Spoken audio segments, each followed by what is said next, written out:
जी आयां नूं निੱਘਾ स्वागत प्रोग्राम लैके हाजिर गल्लां ते गीत। इनकम टैक्स 31 मार्च ਨੂੰ ਅਸੀਂ ਹਮੇਸ਼ਾ ਉਡੀਕਦੇ ਰਹਿੰਦੇ ਹਾਂ ਕਿ ਅਸੀਂ ਆਪਣੀ ਇਨਕਮ ਟੈਕਸ ਰਿਟਰਨ ਫਾਈਲ ਕਰਨੀ ਹੈ ਔਰ ਇਨਕਮ ਟੈਕਸ ਦੇ ਨਾਂ ਦੇ ਉੱਤੇ ਨਾ ਵੱਡਿਆਂ ਦੇ ਪਸੀਨੇ ਨਿਕਲਣ ਲੱਗ ਪੈਂਦੇ ਨੇ। ਪਤਾ ਨਹੀਂ ਕੀ ਹੋਣ ਲੱਗਾ, ਕੁਝ ਨਹੀਂ ਹੋਣ ਲੱਗਾ, ਬਿਲਕੁਲ ਨੋਰਮਲ ਚੀਜ਼ ਹੈ, ਬਿਲਕੁਲ ਰੈਗੂਲਰ ਚੀਜ਼ ਹੈ। ਜੋ ਤੁਸੀਂ ਆਮਦਨ ਕਮਾਉਂਦੇ ਉਹਦੇ ਉੱਤੇ ਟੈਕਸ ਵੀ ਦੇਣਾ ਗੌਰਮੈਂਟ ਨੂੰ ਔਰ ਉਹਦੇ ਕੀ ਨੁਕਸਾਨ ਕੀ ਫਾਇਦੇ ਨੇ ਇਹ ਅਸੀਂ ਦੇਖਣੇ ਨੇ। ਨੁਕਸਾਨ ਤਾਂ ਹੋਣਗੇ ਜੇ ਤੁਸੀਂ ਇਨਕਮ ਟੈਕਸ ਰਿਟਰਨ ਫਾਈਲ ਨਹੀਂ ਕਰਦੇ ਹੋ, ਜੇ ਟੈਕਸ ਚੋਰੀ ਕਰਦੇ ਹੋ ਤਾਂ ਉਹਦੇ ਨੁਕਸਾਨ ਨੇ। ਰੂਲਸ ਦੇ ਮੁਤਾबिक ਸਜ਼ਾ ਵੀ ਮਿਲ ਸਕਦੀ ਹੈ, ਪਰ ਜੇ ਤੁਸੀਂ ਪ੍ਰੋਪਰ ਇਨਕਮ ਟੈਕਸ ਦਿੰਦੇ ਹੋ ਜੋ ਰੂਲਸ ਐਂਡ ਰੈਗੂਲੇਸ਼ਨਸ ਗਵਰਨਮੈਂਟ ਨੇ ਬਣਾਏ ਨੇ ਤਾਂ ਬਿਲਕੁਲ ਫਾਇਦਾ ਹੈ, ਤੁਹਾਨੂੰ ਵੀ ਫਾਇਦਾ ਹੈ, ਦੇਸ਼ ਨੂੰ ਵੀ ਫਾਇਦਾ ਹੈ। ਸੋ ਇਹ ਸਾਰੀ ਫਾਇਦੇ ਦੀ ਗੇਮ ਹੈ, ਸਾਰਾ ਫਾਇਦੇ ਦਾ ਹੀ ਕਿੱਸਾ ਹੈ। ਇਹਦੇ ਕੀ ਫਾਇਦੇ ਨੇ, ਕਿੱਦਾਂ ਇਨਕਮ ਟੈਕਸ ਰਿਟਰਨ ਭਰਨੀ ਹੈ ਤੇ ਬਿਲਕੁਲ ਡਰਨਾ ਨਹੀਂ ਇਨਕਮ ਟੈਕਸ ਦੇ ਨਾਂ ਤੋਂ। ਅਸੀਂ ਇਸ ਬਾਰੇ ਗੱਲਬਾਤ ਕਰਨ ਲੱਗੇ ਹਾਂ। ਸਟੂਡੀਓਜ਼ ਦੇ ਵਿੱਚ ਮੇਰੇ ਨਾਲ ਮੌਜੂਦ ਨੇ ਸੁਸ਼ਾਂਤ ਬਸਰਾ ਜੋ ਕਿ ਚਾਰਟਰਡ ਅਕਾਊਂਟੈਂਟ ਨੇ ਔਰ ਪਿਛਲੇ 7 ਈਅਰਸ ਤੋਂ ਪਿਛਲੇ 7 ਸਾਲ ਤੋਂ ਇਸ ਪੇਸ਼ੇ ਦੇ ਵਿੱਚ ਆਪਣੀਆਂ ਸੇਵਾਵਾਂ ਦੇ ਰਹੇ ਨੇ। ਬਹੁਤ ਸਵਾਗਤ ਸੁਸ਼ਾਂਤ ਜੀ ਸਾਡੇ ਇਸ ਸਵੇਰ ਦੀ ਸਰਵਿਸ, ਸਵੇਰ ਦੀ ਮਾਰਨਿੰਗ ਸ਼ੋਅ ਦੇ ਵਿੱਚ, ਸੱਜਰੀ ਸਵੇਰ ਦੇ ਵਿੱਚ। ਸੋ ਅਸੀਂ ਜਾਣਨਾ ਤੁਹਾਡੇ ਕੋਲੋਂ ਇਹ ਚਾਹਾਂਗੇ ਕਿ ਇਨਕਮ ਟੈਕਸ ਹੁੰਦਾ ਕੀ ਹੈ, ਪਹਿਲਾਂ ਤਾਂ ਉਹ ਕਲੀਅਰ ਕਰੋ, ਫਿਰ ਉਸ ਤੋਂ ਬਾਅਦ ਇਨਕਮ ਟੈਕਸ ਰਿਟਰਨ ਕੀ ਹੁੰਦੀ ਹੈ ਉਹ ਵੀ ਕਲੀਅਰ ਕਰੋ। ਸਰਕਾਰ ਦੇ ਆਮਦਨ ਦੇ ਕਾਫੀ ਸਾਰੇ ਸੋਰਸਿਸ ਹੁੰਦੇ ਨੇ। ਉਹਦੇ ਵਿੱਚੋਂ ਇੱਕ ਸੋਰਸ ਹੁੰਦਾ ਹੈ ਡਾਇਰੈਕਟ ਟੈਕਸਿਸ ਤੇ ਇਨਡਾਇਰੈਕਟ ਟੈਕਸਿਸ ਦਾ। ਇਨਕਮ ਟੈਕਸ ਜੋ ਹੈ ਉਹ ਇੱਕ ਡਾਇਰੈਕਟ ਟੈਕਸ ਦਾ ਪਾਰਟ ਹੈ ਕਿ ਜੋ ਆਮਦਨ ਕਮਾਉਂਦਾ ਹੈ ਉਹਦੀ ਇਨਕਮ ਤੇ ਡਾਇਰੈਕਟਲੀ ਟੈਕਸ ਲੱਗਦਾ ਹੈ ਜੀ। ਜੇ ਆਪਾਂ ਇਨਡਾਇਰੈਕਟ ਟੈਕਸਿਸ ਦੀ ਗੱਲ ਕਰੀਏ ਤੇ GST, ਕਸਟਮਸ, ਵੈਟ, ਐਕਸਾਈਜ਼ ਆ ਇੱਕ ਇਨਡਾਇਰੈਕਟ ਟੈਕਸ ਨੇ। बट इनकम टैक्स जो है वो इनकम टैक्स 1961 एक्ट के अधीन वो एक डायरैक्ट टैक्स है जो कि डायरैक्टली वही पे करता है जो आमदन कमाता है। ओके तो ਇਹਦਾ मतलब ये होया कि एक डायरैक्ट टैक्स है और जो बंदा इनकम कमा रहा है, जो बंदा आमदन कमा रहा है उन्होंने ये टैक्स देना ही पएगा जी। तो इनकम टैक्स रिटर्न हुन जब एक आदमी ने या एक कंपनी ने अपना टैक्स पे करना है, जो भी रूल्स के अकॉर्डिंगली वो टैक्स जब पे करना है ਉਹ ਟੈਕਸ ਉਹ ਕਿਸੇ ਨਾ ਕਿਸੇ ਫਾਰਮ 'ਚ ਫਾਈਲ ਕਰੇਗਾ। ਉਹਦੀ ਡਿਟੇਲ ਦੇਗਾ ਕਿ ਮੈਨੂੰ ਪੂਰੇ ਸਾਲ ਦੇ ਵਿੱਚ ਆ ਇਨਕਮ ਆਈ ਤਾਂ ਇਹਦੇ ਤੇ ਮੇਰਾ ਇੰਨਾ ਟੈਕਸ ਬਣਿਆ ਤੇ ਆਹ ਟੈਕਸ ਜੋ ਹੈ ਮੈਂ ਇਸ ਚਲਾਨ ਦੁਆਰਾ ਪੇ ਕੀਤਾ। ਤੇ ਉਹ ਇੱਕ ਪ੍ਰੋਪਰ ਫਾਰਮ ਹੁੰਦਾ ਹੈ, ਉਹ ਫਿਲ ਅਪ ਕਰਕੇ ਜਦ ਆਪਾਂ ਫਾਈਲ ਕਰਦੇ ਉਹਨੂੰ ਕਹਿੰਦੇ ਆ ਅਸੀਂ ਇਨਕਮ ਟੈਕਸ ਰਿਟਰਨ। ਓਕੇ ਜੀ।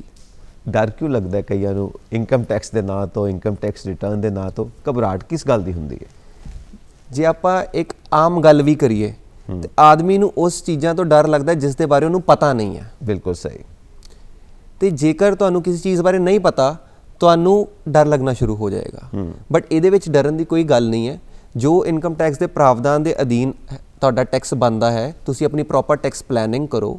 ਉਸ ਟੈਕਸ ਪਲੈਨਿੰਗ ਦੇ ਦੌਰਾਨ ਜੋ ਤੁਹਾਡਾ ਟੈਕਸ ਬਣਦਾ ਉਹ ਤੁਸੀਂ ਟੈਕਸ ਪੇ ਕਰ ਦਿਓ। ਉਸ 'ਚ ਡਰਨ ਵਾਲੀ ਗੱਲ ਤਾਂ ਕੋਈ ਹੈ ਹੀ ਨਹੀਂ। ਮਤਲਬ ਸਾਰਾ ਡਰ ਇਸ ਗੱਲ ਦਾ ਕਿ ਤੁਹਾਨੂੰ ਨੌਲੇਜ ਨਹੀਂ ਹੈ, ਤੁਸੀਂ ਉਹਦੇ ਬਾਰੇ ਜਾਣਕਾਰੀ ਹਾਸਿਲ ਨਹੀਂ ਕਰਦੇ ਹੋ ਔਰ ਜਾਣਕਾਰੀ ਦੇਣ ਵਾਸਤੇ, ਨੌਲੇਜ ਦੇਣ ਵਾਸਤੇ ਤੁਸੀਂ ਸਾਡੇ ਨਾਲ ਮੌਜੂਦ ਹੋ। ਇਸ ਕਰਕੇ ਅੱਜ ਡਰ ਸਾਰਾ ਕੱਢ ਦੇਣਾ ਹੈ ਇਨਕਮ ਟੈਕਸ ਨੂੰ ਲੈ ਕੇ, ਜਿਹੜਾ ਵੀ ਡਰ ਬੈਠਾ ਹੋਇਆ। ਸੋ ਤੁਹਾਡੀ ਗੱਲ ਤੋਂ ਇਹ ਸਾਬਿਤ ਹੋਇਆ ਕਿ ਇਹ ਗਵਰਨਮੈਂਟ ਨੂੰ, ਸਰਕਾਰ ਨੂੰ ਇੱਕ ਆਮਦਨ ਹੁੰਦੀ ਹੈ ਜਿਹੜੀ ਟੈਕਸ ਹੈ, ਟੈਕਸ ਤੋਂ ਆਮਦਨ ਹੁੰਦੀ ਹੈ। ਕੁਝ ਸਿੱਧੇ ਟੈਕਸ ਹੁੰਦੇ ਨੇ, ਕੁਝ ਅਸਿੱਧੇ ਟੈਕਸ ਹੁੰਦੇ ਨੇ ਜੋ ਘੁਮਾ ਕੇ ਲਿੱਤੇ ਜਾਂਦੇ ਨੇ, ਕੋਈ ਸੇਲ ਪਰਚੇਸ ਦੇ ਵਿੱਚ ਹੁੰਦੇ ਨੇ। ਇਹ ਡਾਇਰੈਕਟ ਟੈਕਸ ਆ ਗਿਆ ਜੀ। ਸੋ ਇਹ ਟੈਕਸ ਅਸੀਂ ਦਿੱਤਾ ਤੇ ਇਹਦੇ ਫਾਇਦੇ ਕੀ ਨੇ? ਤੁਸੀਂ ਕਿਹਾ ਕਿ ਦੇਸ਼ ਨੂੰ ਇਹਦਾ ਫਾਇਦਾ ਹੋਣ ਲੱਗਾ। ਦੇਸ਼ ਨੂੰ ਕੀ ਫਾਇਦਾ ਹੈ ਇਹਦਾ? ਸਰਕਾਰ ਦੀ ਜੋ ਵੀ ਆਮਦਨ ਹੁੰਦੀ ਹੈ ਜੀ, ਸਰਕਾਰ ਦੇ ਸੋਰਸਿਸ ਆਫ ਇਨਕਮ ਹੁੰਦੇ ਨੇ ਤੇ ਉਹ ਉਹੀ ਇਨਕਮ ਨੂੰ ਐਪਲੀਕੇਸ਼ਨ ਕਰ ਦਿੰਦੇ ਨੇ by the way of infrastructure, health care, ਰੋਟੀ ਕੱਪੜਾ ਮਕਾਨ। ਇੱਕ ਆਮ ਆਦਮੀ ਨੂੰ ਕੀ ਚਾਹੀਦਾ ਹੈ? ਰੋਟੀ, ਕੱਪੜਾ, ਮਕਾਨ ਤੇ ਸਿਹਤ। ਜੋ ਵੀ ਸਰਕਾਰੀ ਪ੍ਰਾਵਧਾਨਾਂ ਨੇ, ਜੋ ਵੀ ਆਮਦਨ ਉਹਨਾਂ ਨੂੰ ਇਨਕਮ ਟੈਕਸ ਦੇ ਰਾਹੀਂ ਹੁੰਦੀ ਹੈ ਜਾਂ ਇੰਡਾਇਰੈਕਟ ਟੈਕਸ ਦੇ ਰਾਹੀਂ ਹੁੰਦੀ ਹੈ ਜਾਂ ਹੋਰ ਸੋਰਸਿਸ ਆਫ ਇਨਕਮ ਦੇ ਰਾਹੀਂ ਹੁੰਦੀ ਹੈ, ਉਹ ਸਾਰੇ ਪਬਲਿਕ ਦੇ ਯੂਜ਼ਲੀ ਹੀ ਯੂਜ਼ ਹੁੰਦੇ ਨੇ। ਤੇ ਇਹਦੇ ਨਾਲ ਕੀ ਹੁੰਦਾ, ਜਿਵੇਂ ਇਨਕਮ ਟੈਕਸ ਇੱਕ ਪ੍ਰੋਗਰੈਸਿਵ ਬੇਸਡ ਟੈਕਸ ਹੈ। ਪ੍ਰੋਗਰੈਸਿਵ ਬੇਸਡ ਟੈਕਸ ਤੋਂ ਮੇਰਾ ਭਾਵ ਇਹ ਹੈਗਾ ਕਿ ਜਿੱਦਾਂ ਤੁਹਾਡੀ ਆਮਦਨ ਵੱਧਦੀ ਜਾਏਗੀ ਉਹਦਾ ਤੁਹਾਡੇ ਟੈਕਸ ਦਾ ਪਰਸੈਂਟੇਜ ਵੀ ਵੱਧਦਾ ਜਾਏਗਾ। ਮਤਲਬ ਜੋ ਜਿੱਦਾਂ ਜੇ ਤੁਹਾਡੀ ਆਮਦਨ ਜ਼ਿਆਦਾ ਹੈ ਤਾਂ ਤੁਸੀਂ ਜ਼ਿਆਦਾ ਰੇਟ ਦੇ ਅੰਡਰ ਆਓਗੇ। ਇਹਦੇ ਨਾਲ ਕੀ ਹੁੰਦਾ ਹੈ ਕਿ ਸਰਕਾਰ ਉਹਨਾਂ ਤੋਂ ਜ਼ਿਆਦਾ ਟੈਕਸ ਵਸੂਲ ਕਰਕੇ ਉਹੀ ਟੈਕਸ ਪਬਲਿਕ ਸਰਵਿਸਿਜ਼ ਲਈ ਲਗਾ ਦਿੰਦੇ ਨੇ। ਜਿੱਦਾਂ ਕਿ ਇਨਫਰਾਸਟਰਕਚਰ ਤੁਸੀਂ ਦੇਖ ਲਓ, ਅੱਜ ਤੋਂ 5 ਸਾਲ ਪਹਿਲੇ ਦੇ ਹਾਈਵੇ ਤੇ ਦੇਖੋ ਅਤੇ ਅੱਜ ਦੇ ਹਾਈਵੇ ਦੇਖੋ।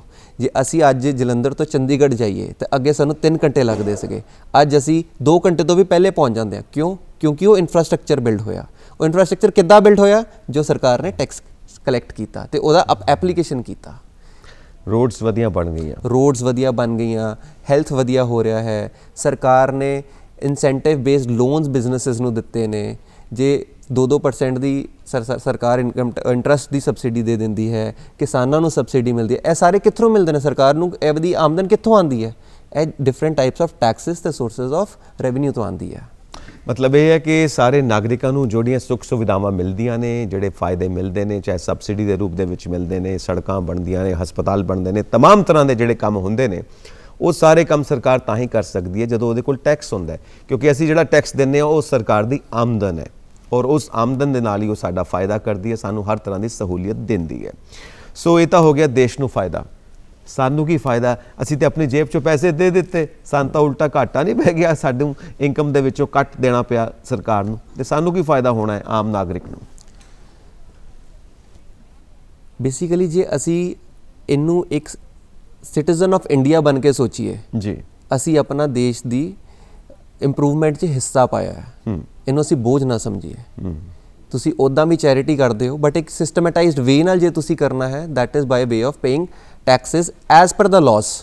ਮੈਂ ਨਹੀਂ ਕਹਿ ਰਿਹਾ ਤੁਸੀਂ ਜ਼ਿਆਦਾ ਟੈਕਸ ਦਿਓ, ਮੈਂ ਕਹਿ ਰਿਹਾ ਜਿੰਨਾ ਬਣਦਾ ਹੈ ਉਹਨਾਂ ਦਿਓ, ਰਾਈਟ। ਹੁਣ ਜੇ ਆਪਾਂ ਗੱਲ ਕਰੀਏ ਬੈਨੀਫਿਟਸ ਟੂ ਐਨ ਇੰਡੀਵਿਜੂਅਲ, ਕਿ ਇੱਕ ਆਮ ਨਾਗਰਿਕ ਨੂੰ ਟੈਕਸ ਭਰਨ ਦਾ ਜਾਂ ਇਨਕਮ ਟੈਕਸ ਫਾਈਲ ਕਰਨ ਦੇ ਕੀ ਬੈਨੀਫਿਟਸ ਨੇ। ਸਭ ਤੋਂ ਪਹਿਲੀ ਗੱਲ, ਜਦ ਵੀ ਅਸੀਂ ਕਿਤੇ ਵੀ ਜਾਂਦੇ ਹਾਂ, ਸਾਡਾ ਕਿਤੇ ਵੀ ਪੈਸਾ ਪਿਆ ਹੁੰਦਾ ਹੈਗਾ, ਰਾਈਟ, ਸਾਡਾ ਬੈਂਕ 'ਚ ਪੈਸਾ ਪਿਆ, ਕਿਤੇ ਵੀ ਪੈਸਾ ਪਿਆ, ਹੁਣ ਉਹ ਅਸੀਂ ਪੈਸਾ ਕਿਸੇ ਨਾ ਕਿਸੇ ਟਾਈਮ ਕਮਾਇਆ ਹੁੰਦਾ ਹੈਗਾ, ਹਾਂਜੀ, ਤੇ ਉਹ ਆਪਾਂ ਜੇ ਸਾਲ ਪਰ ਸਾਲ ਉਹਦੀ ਰਿਟਰਨ ਫਾਈਲ ਕਰਦੇ ਹਾਂ, ਅਸੀਂ ਆਪਣੀ ਕੈਪੀਟਲ ਬਿਲਡਿੰਗ ਕਰ ਰਹੇ ਹਾਂ। ਜੇਕਰ ਤੁਹਾਡੇ ਕੋਲ ਮੈਂ ਕਹਿੰਦਾ ਕਿ 10 ਕਰੋੜ ਦੀ ਕੋਈ ਪ੍ਰੋਪਰਟੀ ਹੈ, ਤੁਸੀਂ ਕਦੀ ਟੈਕਸ ਇਨਕਮ ਦਿਖਾਈ ਨਹੀਂ ਜੀ, ਠੀਕ ਹੈ, ਤੁਹਾਡੇ ਕੋਲ ਪ੍ਰੋਪਰਟੀ ਕਿੱਦਾਂ ਆਈ? ਕੁਐਸਚਨ ਆ ਜਾਂਦਾ ਨਾ ਇਸ ਚੀਜ਼ ਤੇ ਜਦ ਅਸੀਂ ਲਾਜ਼ ਦੇ ਹਿਸਾਬ ਨਾਲ ਜਿੰਨੀ ਇਨਕਮ ਸਾਡੀ ਕਮਾਈ ਜਾਂਦੀ ਹੈ, ਅਸੀਂ ਉੱਤੇ ਟੈਕਸ ਪੇ ਕਰਦੇ ਹਾਂ, ਤਾਂ ਸਾਡੀ ਸਭ ਤੋਂ ਪਹਿਲੇ ਹੁੰਦੀ ਹੈ ਕੈਪੀਟਲ ਬਿਲਡਿੰਗ। ਕੈਪੀਟਲ ਬਿਲਡਿੰਗ ਦਾ ਮਤਲਬ ਹੈ ਕਿ ਸਾਡੇ ਕੋਲ ਐਕਚੁਅਲ 'ਚ ਜੋ ਪੈਸਾ ਹੈ ਉਹ ਕਿੱਥੋਂ ਹੈ, ਉਹਦਾ ਸੋਰਸ ਸਾਡੇ ਕੋਲ ਡਿਫਾਈਨਡ ਰਹਿੰਦਾ ਹੈ, ਹਾਂਜੀ, ਠੀਕ ਹੈ। ਸੈਕੰਡ ਕੁਐਸਚਨ ਇਹ ਆ ਜਾਂਦਾ ਹੈਗਾ ਕਿ ਜਦ ਸਾਡੇ ਕੋਲ ਸੋਰਸ ਡਿਫਾਈਨਡ ਦਾ ਪੂਰਾ ਰਿਕਾਰਡ ਰਹਿੰਦਾ ਹੈ, ਅਸੀਂ ਉਹ ਬੈਂਕ, ਮੈਂ ਪੂਰੀ ਇੱਕ ਸਟੋਰੀ 'ਚ ਸਮਝਾਊਂਗਾ ਇਹਨੂੰ, ਉਹ ਰਿਕਾਰਡ ਆ ਜਾਂਦਾ, ਅਸੀਂ ਬੈਂਕਸ ਕੋ ਜਾਂਦੇ ਹਾਂ, ਬੈਂਕ ਸਾਡੇ ਕੋਲ ਦੇਖਦਾ ਹੈ ਕਿ ਸਾਡੇ ਕੋਲ ਸੋਰਸ ਆਫ ਇਨਕਮ ਹੈ, ਸਾਨੂੰ ਜੇ ਕੱਲ੍ਹ ਨੂੰ ਉਸ ਬੇਸ 'ਤੇ ਲੋਨ ਲੈਣਾ ਪੈਂਦਾ ਤਾਂ ਉਹ ਲੋਨ ਵੀ ਮਿਲਦਾ ਹੈ। ਜੇ ਕਿਸੇ ਇਨਸਾਨ ਨੇ ਆਪਣੀ ਬਾਹਰ ਦੀ ਫਾਈਲ ਲਗਾਉਣੀ ਹੈ, ਐਮਬੈਸੀ ਕੀ ਚੈੱਕ ਕਰੇਗੀ ਕਿ ਇਹਨੇ ਜੇ ਆਪਣਾ ਬੱਚਾ ਬਾਹਰ ਭੇਜਣਾ ਹੈ ਤਾਂ whether he is eligible to pay off the expenditure that ਜੋ ਬੱਚਾ ਬਾਹਰ ਜਾ ਕੇ ਬੀਅਰ ਕਰੇਗਾ, ਕਿ ਉਹਨੇ ਜਿਹੜੇ ਬਾਹਰ ਜਾ ਕੇ ਖਰਚੇ ਕਰਨੇ ਨੇ ਬੱਚੇ ਨੇ, ਕਿਆ ਉਹਦੀ ਫੈਮਿਲੀ ਉਹ ਬੀਅਰ ਕਰ ਸਕਦੀ ਹੈ? ਇੱਕ ਇਨਕਮ ਦਾ ਪ੍ਰੂਫ ਉਹ ਹੁੰਦਾ ਹੈਗਾ ਇਨਕਮ ਟੈਕਸ ਰਿਟਰਨ। ਉਸ ਤੋਂ ਬਾਅਦ ਕੀ ਹੁੰਦਾ ਹੈਗਾ, ਤੁਹਾਨੂੰ ਕਾਫੀ ਸਾਰੀ ਹੋਰ ਸਹੂਲਤਾਂ ਨੇ, ਜਿਵੇਂ ਕਿ ਤੁਸੀਂ ਇਨਕਮ ਟੈਕਸ ਦੇ ਵਿੱਚ ਆਪਣਾ ਮੈਡੀਕਲ ਇੰਸ਼ੋਰੈਂਸ ਪੇ ਕਰਦੇ ਹੋ, ਤੁਹਾਨੂੰ ਉਹਦੀ ਡਿਡਕਸ਼ਨ ਵੀ ਮਿਲਦੀ ਹੈ। ਤੁਹਾਨੂੰ 1 ਸਾਲ ਦੇ ਵਿੱਚ ਕੋਈ ਲਾਸ ਹੋ ਜਾਂਦਾ ਬਹੁਤ ਵੱਡਾ, ਫੋਰ ਐਗਜ਼ਾਮਪਲ ਕਿ ਤੁਹਾਡੇ ਬਿਜ਼ਨਸ ਦੇ ਵਿੱਚ ਅੱਗ ਲੱਗ ਗਈ, ਤੁਹਾਨੂੰ 1 ਸਾਲ 'ਚ ਲਾਸ ਹੋ ਗਿਆ ਬਹੁਤ ਵੱਡਾ, ਅਗਲੇ ਸਾਲ ਤੁਸੀਂ ਪ੍ਰੋਫਿਟ ਕਮਾ ਲਿਆ। ਹੁਣ ਜਦ ਤੁਸੀਂ ਅਗਲੇ ਸਾਲ ਪ੍ਰੋਫਿਟ ਕਮਾਇਆ, ਤੁਸੀਂ ਤਾਂ ਕਹੋਗੇ ਕਿ ਮੈਨੂੰ ਪਿਛਲੇ ਸਾਲ ਲਾਸ ਹੋਇਆ ਸੀਗਾ, ਹੁਣ ਉਹ ਲਾਸ ਵੀ ਤੁਸੀਂ ਸੈਟ ਆਫ ਕਰ ਸਕਦੇ ਹੋ ਅਗਲੇ 8 ਸਾਲ ਲਈ। ਤੇ ਇਨਕਮ ਟੈਕਸ ਇੱਕ ਬੋਝ ਨਹੀਂ, ਇਹਨੂੰ ਜੇ ਅਸੀਂ ਟੈਕਸ ਪਲੈਨਿੰਗ ਦੇ ਤਰੀਕੇ ਨਾਲ ਸੋਚੀਏ ਤਾਂ ਇਹਦਾ ਬਹੁਤ ਵੱਡਾ ਬੈਨੀਫਿਟ ਵੀ ਹੈ। ਕਿਉਂਕਿ ਲੋਕ ਅਕਸਰ ਹੀ ਸੋਚਦੇ ਨੇ ਕਿ ਮੈਂ ਕਮਾਇਆ ਸਰਕਾਰ ਲੈ ਗਈ, ਮੈਂ ਕਮਾਇਆ ਸਰਕਾਰ ਲੈ ਗਈ, ਕੀ ਫਾਇਦਾ ਹੋਇਆ? ਇਹ ਗੱਲਾਂ ਸੋਚਦੇ ਨੇ, ਔਰ ਇਹ ਗੱਲਾਂ ਸੋਚਣ ਦੇ ਕਰਕੇ ਫਿਰ ਉਹ ਕਈ ਇਦਾਂ ਦੇ ਰਸਤੇ ਲੱਭਦੇ ਨੇ ਕਿ ਟੈਕਸ ਨੂੰ ਬਚਾਉਣਾ ਕਿਵੇਂ ਹੈ, ਜਿਹਨੂੰ ਆਪਾਂ ਸਿੰਪਲ ਭਾਸ਼ਾ 'ਚ ਕਹਿੰਦੇ ਟੈਕਸ ਨੂੰ ਚੋਰੀ ਕਿਵੇਂ ਕਰਨਾ। ਉਹ ਟੈਕਸ ਚੋਰੀ ਕਰਨ ਦੇ ਕਈ ਰਸਤੇ ਲੱਭਦੇ ਨੇ, ਜੋ ਕਿ ਤੁਹਾਡੇ ਮੁਤਾਬਿਕ ਬਿਲਕੁਲ ਗਲਤ ਹੈ, ਔਰ ਇਹ ਨਹੀਂ ਕਰਨਾ ਚਾਹੀਦਾ। ਸਾਨੂੰ ਦੇਸ਼ ਦੇ ਨਿਰਮਾਣ ਦੇ ਵਿੱਚ, ਦੇਸ਼ ਦੀ ਤਰੱਕੀ ਦੇ ਵਿੱਚ ਆਪਣਾ ਯੋਗਦਾਨ ਪਾਉਣਾ ਚਾਹੀਦਾ ਹੈ। ਭਾਰਤ ਦੇ ਜਾਗਰੂਕ ਨਾਗਰਿਕ ਵਜੋਂ ਸਾਨੂੰ ਇਹ ਗੱਲ ਸਮਝਣੀ ਚਾਹੀਦੀ ਹੈ। ਮੈਂ ਇਸ ਦੇ ਵਿੱਚ ਇੱਕ ਆਪਣਾ ਛੋਟਾ ਜਿਹਾ ਕੰਟਰੀਬਿਊਸ਼ਨ ਦੇਣਾ ਚਾਹੂੰਗਾ। 2 ਤਰੀਕੇ ਦੇ ਚੀਜ਼ਾਂ ਹੁੰਦੀਆਂ ਨੇ ਜਿਹਦੇ 'ਚ ਬਹੁਤ ਇੱਕ ਬਰੀਕ ਜੀ ਲਾਈਨ ਹੁੰਦੀ ਹੈ, ਹਾਂਜੀ। ਇੱਕ ਹੁੰਦਾ ਹੈ ਕਿ ਟੈਕਸ ਪਲੈਨਿੰਗ, ਕਿ ਤੁਸੀਂ ਆਪਣਾ ਟੈਕਸ ਪਲਾਨ ਕੀਤਾ। ਇੱਕ ਹੁੰਦਾ ਹੈ ਟੈਕਸ ਇਵੇਜਨ, ਜਿਹਨੂੰ ਆਪਾਂ ਟੈਕਸ ਦੀ ਚੋਰੀ ਕਹਿੰਦੇ ਆ। ਇਹਦੇ 'ਚ ਬਹੁਤ ਬਰੀਕ ਲਾਈਨ ਹੁੰਦੀ ਹੈ ਜੀ। ਜੇ ਤੁਸੀਂ ਟੈਕਸ ਪਲੈਨਿੰਗ ਕਰਦੇ ਹੋ, ਟੈਕਸ ਪਲੈਨਿੰਗ ਜੋ ਹੁੰਦਾ ਇਨਕਮ ਟੈਕਸ ਦੇ ਪ੍ਰਾਵਧਾਨਾਂ ਦੇ ਅਧੀਨ ਹੁੰਦਾ ਹੈ, ਟੈਕਸ ਚੋਰੀ ਅਧੀਨ ਨਹੀਂ ਹੁੰਦਾ, ਉਹ ਗੈਰ ਕਾਨੂੰਨੀ ਹੁੰਦਾ, ਦੈਟ ਇਜ਼ ਇਲੀਗਲ। ਕੱਲ੍ਹ ਨੂੰ ਜੇ ਤੁਹਾਡਾ ਇਨਕਮ ਫੜੀ ਜਾਂਦੀ ਹੈ ਤਾਂ ਉੱਤੇ ਤੁਹਾਨੂੰ ਟੈਕਸ ਤੇ ਵਿਆਜ ਦੇਣਾ ਪੈ ਜਾਂਦਾ ਹੈ ਗੋਇੰਗ ਡਾਊਨ ਦਾ ਲਾਈਨ। ਸੋ ਇਹਦਾ ਮਤਲਬ ਇਹ ਹੈ ਕਿ ਤੁਸੀਂ ਟੈਕਸ ਬਚਾ ਸਕਦੇ ਹੋ, ਪਰ ਜਿਹੜੇ ਗਵਰਨਮੈਂਟ ਨੇ ਨਿਯਮ ਬਣਾਏ ਨੇ ਉਹਦੇ ਮੁਤਾਬਿਕ ਤੁਸੀਂ ਕਈ ਰਸਤੇ ਅਪਣਾ ਕੇ ਟੈਕਸ ਬਚਾ ਸਕਦੇ ਹੋ, ਤਾਂ ਉਹ ਰਸਤੇ ਅਪਣਾਓ, ਗੈਰ ਕਾਨੂੰਨੀ ਰਸਤੇ ਨਾ ਅਪਣਾਓ, ਉਹ ਬਾਅਦ ਵਿੱਚ ਤੁਹਾਨੂੰ ਸਜ਼ਾ ਹੋ ਸਕਦੀ ਹੈ ਕਾਨੂੰਨ ਦੇ ਮੁਤਾਬਿਕ। ਸੋ ਅਸੀਂ ਹੁਣ ਟੈਕਸ ਨੂੰ ਬਚਾਉਣਾ ਕਿਵੇਂ ਹੈ ਤਾਂ ਕਿ ਸਹੀ ਤਰੀਕੇ ਨਾਲ ਅਸੀਂ ਟੈਕਸ ਨੂੰ ਬਚਾ ਕੇ ਆਪਣੇ ਵਾਸਤੇ ਵੀ ਇਸਤੇਮਾਲ ਕਰੀਏ, ਔਰ ਦੇਸ਼ ਨੂੰ ਵੀ ਜਿਹੜਾ ਟੈਕਸ ਦੇਣਾ ਉਹ ਜ਼ਰੂਰ ਦਈਏ। ਤਾਂ ਉਹਦੇ ਵਾਸਤੇ ਜ਼ਰੂਰੀ ਹੈ ਕਿ ਫਿਰ ਇਨਕਮ ਟੈਕਸ ਰਿਟਰਨ ਭਰਨੀ ਕਿਵੇਂ ਹੈ, ਉਹਦਾ ਕੀ ਤਰੀਕਾ ਹੈ, ਉਹਦੇ ਵਾਸਤੇ ਕਿਸੇ ਐਕਸਪਰਟ ਦੀ ਲੋੜ ਹੈ ਜਾਂ ਆਪਣੇ ਆਪ ਹੀ ਭਰੀ ਜਾ ਸਕਦੀ ਹੈ? ਇਨਕਮ ਟੈਕਸ ਰਿਟਰਨ ਅਸੀਂ ਸਰਕਾਰ ਦਾ ਇੱਕ ਪੋਰਟਲ incometax.gov.in ਉੱਥੇ ਜਾ ਕੇ ਅਸੀਂ ਭਰ ਸਕਦੇ ਹਾਂ ਜੀ। ਉੱਥੇ ਉਸ ਪੋਰਟਲ ਤੇ ਜਾ ਕੇ ਜਦ ਤੁਸੀਂ ਜਿੱਦਾਂ ਅਸੀਂ ਫੇਸਬੁੱਕ ਚਲਾਉਂਦੇ ਹਾਂ, ਕੋਈ ਵੀ ਵੈਬਸਾਈਟ ਚਲਾਉਂਦੇ ਹਾਂ, ਗੂਗਲ ਚਲਾਉਂਦੇ ਹਾਂ ਅਸੀਂ, ਤੇ ਉੱਥੇ ਉਹ ਵੈਬਸਾਈਟ ਸਾਨੂੰ ਆਪਰੇਟ ਕਰਨਾ ਆਉਂਦਾ ਹੈ। ਤੇ ਉਹ ਪੋਰਟਲ ਵੀ ਇੰਨਾ ਈਜ਼ੀ ਹੈ, ਤੁਸੀਂ ਆਪਣਾ ਪੈਨ ਕਾਰਡ ਪਾ ਕੇ ਉੱਥੇ ਲੌਗਇਨ ਕਰ ਸਕਦੇ ਹੋ। ਲੌਗਇਨ ਕਰਨ ਤੋਂ ਬਾਅਦ ਤੁਸੀਂ ਉੱਥੇ ਵਿਊ ਇਨਕਮ ਟੈਕਸ ਰਿਟਰਨ ਤੇ ਜਾ ਕੇ ਉਹਦੇ ਫਾਈਲ ਤੇ ਕਲਿੱਕ ਕਰਨਾ ਹੈ। ਫਾਈਲ ਤੇ ਕਲਿੱਕ ਕਰਨ ਤੋਂ ਬਾਅਦ ਤੁਸੀਂ ਉਹਨੂੰ ਦੋ ਤਰੀਕੇ ਨਾਲ ਬਣਾ ਸਕਦੇ ਹੋ। ਇੱਕ ਹੈ ਆਫਲਾਈਨ ਮੋਡ, ਜਿਹਦੇ ਵਿੱਚ ਸਰਕਾਰ ਤੁਹਾਨੂੰ ਇੱਕ ਸੌਫਟਵੇਅਰ ਦਿੰਦੀ ਹੈ, ਤੁਸੀਂ ਉਸ ਸੌਫਟਵੇਅਰ ਦੇ ਮਾਧਿਅਮ ਰਾਹੀਂ ਉਹਨੂੰ ਆਫਲਾਈਨ ਵੀ ਬਣਾ ਸਕਦੇ ਹੋ। ਇੱਕ ਹੈ ਆਨਲਾਈਨ ਮੋਡ। ਆਨਲਾਈਨ ਮੋਡ ਦੇ ਵਿੱਚ ਜੇ ਤੁਹਾਡੀ ਇਨਕਮ ਟੈਕਸ ਦੇ ਸੋਰਸਸ ਥੋੜੇ ਜਿਹੇ ਨੇ, ਜਿੱਦਾਂ ਸੈਲਰੀ ਤੇ ਵਿਆਜ ਹੀ ਹੈ, ਤਾਂ ਤੁਸੀਂ ਆਨਲਾਈਨ ਫਾਈਲ ਵੀ ਕਰ ਸਕਦੇ ਹੋ ਉਸ ਚੀਜ਼ ਨੂੰ, ਰਾਈਟ। ਹੁਣ ਅਸੀਂ ਗੱਲ ਆਉਂਦੇ ਕਿ ਇਨਕਮ ਟੈਕਸ ਦੇ ਜਿਹੜੇ ਫਾਰਮ ਹੁੰਦੇ ਨੇ, ਡਿਫਰੈਂਟ ਫਾਰਮ ਹੁੰਦੇ ਨੇ। ਇਹਦੇ ਵਿੱਚ ਤੁਸੀਂ ਇੱਕ ਗੱਲ ਕਲੀਅਰ ਕਰੋਗੇ ਹੋਰ, ਜਿਹੜਾ ਪੋਰਟਲ ਹੈ, ਹੁਣ ਪੋਰਟਲ ਦੇ ਵਿੱਚ ਜਾ ਕੇ ਜਿਸ ਬੰਦੇ ਨੂੰ ਸਮਝ ਨਹੀਂ ਹੈ ਉਹ ਗਲਤੀ ਵੀ ਕਰ ਸਕਦਾ ਹੈ, ਤਾਂ ਇਹ ਜ਼ਰੂਰੀ ਹੈ ਕਿ ਕਿਸੇ ਐਕਸਪਰਟ ਦੀ ਰਾਏ ਦੇ ਨਾਲ, ਐਕਸਪਰਟ ਨੂੰ ਹਾਇਰ ਕਰਕੇ ਉਹਦੀ ਫੀਸ ਉਹਨੂੰ ਦੇ ਕੇ ਉਹਦੀ ਮਦਦ ਦੇ ਨਾਲ ਉਹ ਫਾਈਲ ਕਰੇ ਤਾਂ ਜ਼ਿਆਦਾ ਠੀਕ ਰਹੇਗਾ? ਤੇ ਅਸੀਂ ਐਕਸਪਰਟ ਕੋਲ ਤਦ ਹੀ ਜਾਵਾਂਗੇ ਜਦ ਸਾਡਾ ਟੈਕਸ ਜ਼ਿਆਦਾ ਬੰਦਾ ਹੋਏਗਾ। ਜੇ ਸਾਡੇ ਅਸੀਂ ਨਿਲ ਟੈਕਸੇਬਲ ਦੇ ਵਿੱਚ ਫਾਲ ਕਰਦੇ ਹੈਗੇ ਆ, ਅਸੀਂ ਆਪ ਦੀ ਰਿਟਰਨ ਖੁਦ ਵੀ ਭਰ ਸਕਦੇ ਹਾਂ। ਅਸੀਂ ਟੈਕਸ ਪਲੈਨਿੰਗ, ਜੇ ਸਾਨੂੰ ਨੌਲੇਜ ਨਹੀਂ ਹੈ, ਉਸ ਦੇ ਵਿੱਚ ਕੀ ਹੁੰਦਾ, ਜਿਵੇਂ ਕਿ ਬਹੁਤ ਬੇਸਿਕ ਕੰਮ ਸਮਝੀਏ ਅਸੀਂ ਕਿ ਸੈਲਰੀ ਦੀ ਰਿਟਰਨ ਹੈ। ਅੱਜ ਦਾ ਪੋਰਟਲ ਇੰਨਾ ਐਫੀਸ਼ੀਐਂਟ ਹੈ ਕਿ ਤੁਹਾਡੀ ਸੈਲਰੀ ਦੀ ਡਿਟੇਲ ਆਪਣੇ ਆਪ ਹੀ ਪ੍ਰੀਫਿਲ ਕਰਕੇ ਦੇ ਦਿੰਦਾ। ਜੇ ਤੁਹਾਨੂੰ ਪੂਰੇ ਸਾਲ ਦੇ ਵਿੱਚ 12 ਲੱਖ ਦੀ ਸੈਲਰੀ ਹੋਈ ਹੈ, ਉਹਨਾਂ ਨੇ ਆਪਣੇ ਆਪ ਹੀ ਡਿਟੇਲਸ ਫੈਚ ਕਰਕੇ ਪੋਰਟਲ ਤੋਂ ਉਹਨੇ ਉੱਥੇ ਆਲਰੇਡੀ ਸ਼ੋ ਕਰ ਦੇਣੀ ਹੈ। ਤੇ ਉਸ ਦੇ ਵਿੱਚ ਤੇ ਮਤਲਬ ਕਿਸੇ ਐਕਸਪਰਟ ਦੇ ਕੋਲ ਜਾਣ ਦੀ ਲੋੜ ਨਹੀਂ ਹੈਗੀ ਤੁਹਾਨੂੰ। ਤੁਸੀਂ ਡਾਇਰੈਕਟ ਹੀ ਇੰਪੋਰਟ ਜਦ ਹੋ ਜਾਏਗੀ ਤੁਹਾਡੀ ਡਿਟੇਲਸ, ਤੁਸੀਂ ਉਹਨੂੰ ਫਾਈਲ ਵੀ ਕਰ ਸਕਦੇ ਹੋ ਈਜ਼ੀਲੀ। ਹੁਣ ਸੈਕੰਡ ਕੁਐਸਚਨ ਆ ਜਾਂਦਾ ਹੈਗਾ ਕਿ ਸਾਡਾ ਟੈਕਸ ਜ਼ਿਆਦਾ ਬਣਦਾ ਹੈ ਜਦ, ਫਿਰ ਜਾਂ ਤੇ ਤੁਸੀਂ ਇਨਕਮ ਟੈਕਸ ਬਾਰੇ ਪੜ੍ਹ ਲਓ ਆਪ। ਅੱਜ ਕੱਲ੍ਹ YouTube, ਇੰਟਰਨੈਟ, ਸਰਕਾਰ ਨੇ ਕਾਫੀ ਸਾਰੇ ਕੈਂਪੇਨਸ ਵੀ ਚਲਾਏ ਨੇ, ਜੋ ਤੁਸੀਂ ਜਾ ਕੇ ਸਰਚ ਕਰੋਗੇ ਕਿ how to save tax on salary, ਉਸ ਦੇ ਵਿੱਚ ਸਾਰੇ ਪ੍ਰਾਵਧਾਨ ਤੁਹਾਡੇ ਕੋਲ ਆ ਜਾਓਗੇ। ਜੇ ਤੁਹਾਨੂੰ ਉਹ ਅੰਡਰਸਟੈਂਡ ਆਪਣੇ ਆਪ ਹੋ ਜਾਂਦੇ ਹੈ, ਤੁਸੀਂ ਉਹ ਆਪਣੇ ਆਪ ਵੀ ਕਲੇਮ ਕਰ ਸਕਦੇ ਹੋ। ਠੀਕ ਹੈ। तो ये पोर्टल ਦੇ ਵਿੱਚ ਫਿਰ ਦੋ ਤਰ੍ਹਾਂ ਦੀਆਂ ਚੀਜ਼ਾਂ ਆਣਗੀਆਂ ਨਾ। ਇੱਕ ਤਾਂ ਹੋਏਗਾ ਤੁਹਾਡਾ ਇੰਡੀਵਿਜੂਅਲ ਟੈਕਸ, ਜੋ ਇੱਕ ਵਿਅਕਤੀ ਦੀ ਆਪਣੀ ਇਨਕਮ ਹੈ ਉਹ ਟੈਕਸ ਹੋ ਗਿਆ। ਦੂਜਾ ਜਿਹੜੀਆਂ ਕੰਪਨੀਆਂ ਨੇ, ਜਿਹੜੇ ਲੋਕ ਬਿਜ਼ਨਸ ਕਰਦੇ ਨੇ, ਉਹ ਕੰਪਨੀ ਦਾ ਵੀ ਟੈਕਸ ਜਾਏਗਾ। ਸੋ ਇਹ ਪੋਰਟਲਸ ਦੇ ਵਿੱਚ ਦੋ ਫੀਚਰਸ ਆਉਣਗੇ। ਦੇਖੋ, ਕੰਪਨੀ ਐਂਡ ਇੰਡੀਵਿਜੂਅਲ, ਜੇ ਮੈਂ ਗੱਲ ਕਰਾਂ company, individual, partnership firm, LLP, society, trust, ਇਹ डिफरेंट एंटिटीज़ ने जिन्हां दे वक्रे पैन होंदे है। जे मेरी कोई कंपनी है, प्राइवेट लिमिटेड कंपनी है, तो उहदा पैन कार्ड डिफरेंट होएगा। जे मेरी अपनी पर्सनल, मेरे प्रोप्राइटरशिप कंपनी है, तो उहदा पैन कार्ड डिफरेंट होएगा। जो मेरा पैन कार्ड ही है वही चलेगा उहदे ते। हुण की होएगा कि मैं अपनी कंपनी की फाइलिंग डिफरेंट करनी है, क्योंकि company is a separate legal entity. Company की जो असैसमेंट होंदी है इनकम टैक्स के प्रावधान नाल, वो एक सैपरेटली होंदी है, मेरी सैपरेट होएगी जी। तो मैनू दोनों के डिफरेंट ही फाइल करने पऊगे इनकम टैक्स के रिटर्नस। ओके, मतलब ये तुसी जिद्दां दा तुहानू ज़रूरत है उहदे मुताबिक तुसी पोर्टल ते जाके देख सकते हो और फीचर्स नू उदां तुसी अप्लाई कर सकते हो। सो एक तुसी दस्सिया कि ऑनलाइन है, एक ऑफलाइन भी तुसी गल कर रहे हो। सो ये भी है कि कोई फॉर्म्स भरने पैंदे ने, फॉर्म्स मतलब हार्ड कॉपी जिन्हों आपां कहने वो भर के सबमिट करने पैंदे ने इनकम टैक्स ऑफिस दे विच। ते जिद्दां तुसी दस्सिया कि डिफरेंट तरह दियां एंटिटीज़ ने, कोई प्राइवेट लिमिटेड कंपनी है, कोई प्रोपराइटरशिप है, किसी बंदे ने अपनी private personal income tax return भरनी है, तो वक्-वक् तरह के इनकम टैक्स बन गए। तो फॉर्म्स भी डिफरेंट ने कि इक्को फॉर्म के उत्ते सब कुछ हो जाएगा? सब तो पहले तो मैं थोड़े मैनुअल क्वेश्चन का डाउट क्लीयर करना चाहूँगा जी। मैनुअल चलते सी अज तो काफ़ी साल पहले कि तुसी हत्थी फॉर्म भरना है तो डिपार्टमेंट से सबमिट करना है, थानू पता नहीं काफ़ी टाइम लगेगा, रिटर्न प्रोसैस होकर तुहाडा रिफंड आउण नूं काफ़ी टाइम लगेगा। मेरे ऑफलाइन कहने का इत्थे लिंक यह है कि ऑफलाइन एक सॉफ्टवेयर डाउनलोड हो जाएगा थोड़े सिस्टम ते। हाँ जी, तुसी जब ऑफलाइन यूटिलिटी डाउनलोड करोगे इनकम टैक्स के पोर्टल तो जाकर, जिहड़ी भी तुहानू फॉर्म लगता है, तुसी ऑफलाइन यूटिलिटी डाउनलोड करो ओहदी, उस दे विच तुहाडा डेटा ऑटोमैटिकली तुसी जिद्दां ही पैन कार्ड नंबर पाओगे, तुहाडा जिहड़ा बेसिक डेटा है, जिद्दां तुहाडा नाम, तुहाडा डेट ऑफ बर्थ, तुहाडा एड्रैस की है, तुहाडी डिटेल्स बैंक अकाउंट्स दी, वो अपने आप उहदे विच ऑटोफिल हो जाएगी, तुहानू आप भरन दी लोड़ नहीं हैगी। And that is all on computer, सारा कुछ कंप्यूटर ਤੇ ਹੋਏਗਾ। ਅੱਜ ਦੇ ਟਾਈਮ ਤੇ ਜੇ ਤੁਹਾਡਾ ਸਾਰਾ ਕੁਝ ਕੰਪਿਊਟਰ ਤੇ ਹੈਗਾ, ਤੁਸੀਂ ਇੱਕ ਪੇਪਰ ਵੀ ਨਹੀਂ ਸੈਂਡ ਕਰਨਾ ਉੱਥੇ ਇਨਕਮ ਟੈਕਸ ਦੇ ਪੋਰਟਲ ਤੇ। ਆਫਲਾਈਨ ਸੌਫਟਵੇਅਰ ਕੀ ਕਰੇਗਾ, ਇੱਕ ਫਾਈਲ ਬਣਾ ਦੇਗਾ ਤੁਹਾਡੀ, ਉਹ ਫਾਈਲ ਤੁਹਾਡੀ ਪੋਰਟਲ ਤੇ ਅਪਲੋਡ ਹੋ ਜਾਏਗੀ, ਤਾਂ ਉਹਨੂੰ ਆਫਲਾਈਨ ਮਾਧਿਅਮ ਕਹਿੰਦੇ ਆ। ਆਫਲਾਈਨ ਦਾ ਮਤਲਬ ਇਹ ਨਹੀਂ ਕਿ ਤੁਸੀਂ पेपर ते लिखना है तो फिर वो सबमिट करना है, तुसी जस्ट फॉर्म फिल करना है, वो एक फाइल बना देगा, फाइल अपलोड हो जाएगी उत्थे। ओके जी, तो ਇਹਦਾ ਮਤਲਬ ਹੈ ਕਿ ਫਿਰ ਵੱਖ-ਵੱਖ ਜਿਹੜੇ ਇਦਾਰੇ ਨੇ ਜਾਂ ਵੱਖ-ਵੱਖ ਤਰ੍ਹਾਂ ਦਾ ਜਿਹੜਾ ਇਨਕਮ ਟੈਕਸ ਭਰਨਾ, ਉਹਦੇ ਵਾਸਤੇ ਫਿਰ ਵੱਖ-ਵੱਖ ਕਿਸਮ ਦੇ ਫੀਚਰਸ ਨੂੰ ਤੁਸੀਂ ਅਪਲਾਈ ਕਰੋਗੇ। ਰਾਈਟ।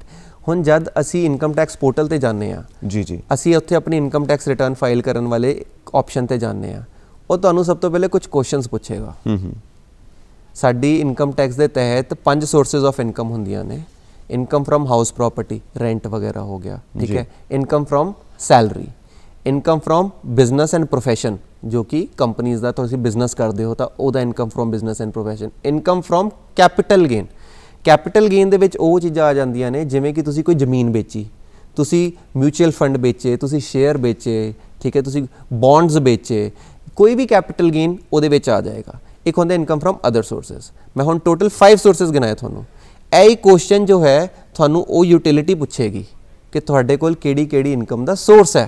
जब तुसीं दस दोगे कि पूरे साल दे विच मेरे को सैलरी ते इंटरस्ट है, तो वो तुहानू अपने आप फॉर्म जो है वो रिकमेंड कर देगी, यह फॉर्म थानू लगेगा। ओके, थानू खुद इस दे कन्फ्यूजन च पैण दी कोई जरूरत नहीं है। तुसीं क्वेश्चन दे जवाब दिओ, वो थानू अपने आप दस देगी तुहानू आ फॉर्म लगेगा, तो तुसीं ओही फॉर्म फिर उहदे विच फिल करना है जी। और ये हो गया एक साडा पहला जो हिस्सा है वो कवर हो जाता है। इस दे नाल हुण अगला हिस्सा शुरू होएगा कि जिहड़ा इनकम टैक्स एक्ट है उहदे मुताबिक साडी किहड़ी इनकम है जिहदे उत्ते टैक्स हो सकता है, टैक्सेबल इनकम किहड़ी है ते उहदियां डिफरेंट स्लैब्स की ने, उहदे बारे असीं गलबात करांगे। पर इस म्यूजिकल ट्रैक तो बाद, इस गीत तो बाद असीं वापस परतदे हां ते हुण डिटेल च जाणांगे कि इनकम टैक्स दीयां स्लैब। गल सोने दा नहीं हार, चलो कोई गल नहीं, थल्ले मित्रों ने घर, चलो कोई गल नहीं।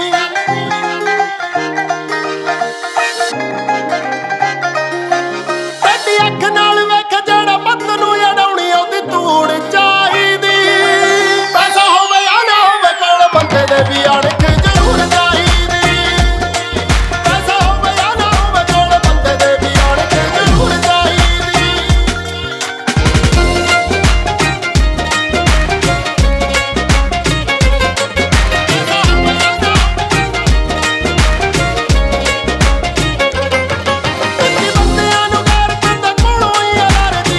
मित्रो पता लग जांदा ओदा वाल पूले दा भी फस जदों कुंडी मित्रो।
ਤੁਸੀਂ ਵੇਖ ਰਹੇ ਹੋ ਪ੍ਰੋਗਰਾਮ ਗੱਲਾਂ ਤੇ ਗੀਤ। ਅੱਜ ਅਸੀਂ ਇਨਕਮ ਟੈਕਸ ਬਾਰੇ, ਇਨਕਮ ਟੈਕਸ ਰਿਟਰਨ ਬਾਰੇ ਗੱਲਬਾਤ ਕਰ ਰਹੇ ਹਾਂ। ਚਾਰਟਰਡ ਅਕਾਊਂਟੈਂਟ ਸੁਸ਼ਾਂਤ ਬਸਰਾ ਸਾਡੇ ਨਾਲ ਸਟੂਡੀਓਸ ਦੇ ਵਿੱਚ ਮੌਜੂਦ ਨੇ। ਸੋ ਸੁਸ਼ਾਂਤ ਜੀ, ਤੁਸੀਂ ਹੁਣ ਟੈਕਨੀਕਲੀ ਜਿਹੜਾ ਆਫਿਸ ਦਾ ਕੰਮ ਹੈ ਉਹ ਤਾਂ ਸਾਰਾ ਦੱਸ ਦਿੱਤਾ ਕਿ ਫਾਰਮਸ ਕਿੱਦਾਂ ਭਰਨੇ ਨੇ, ਪੋਰਟਲ ਤੇ ਕਿੱਦਾਂ ਜਾਣਾ, ਐਵਰੀਥਿੰਗ ਸਭ ਕੁਝ ਕਲੀਅਰ ਹੋ ਗਿਆ।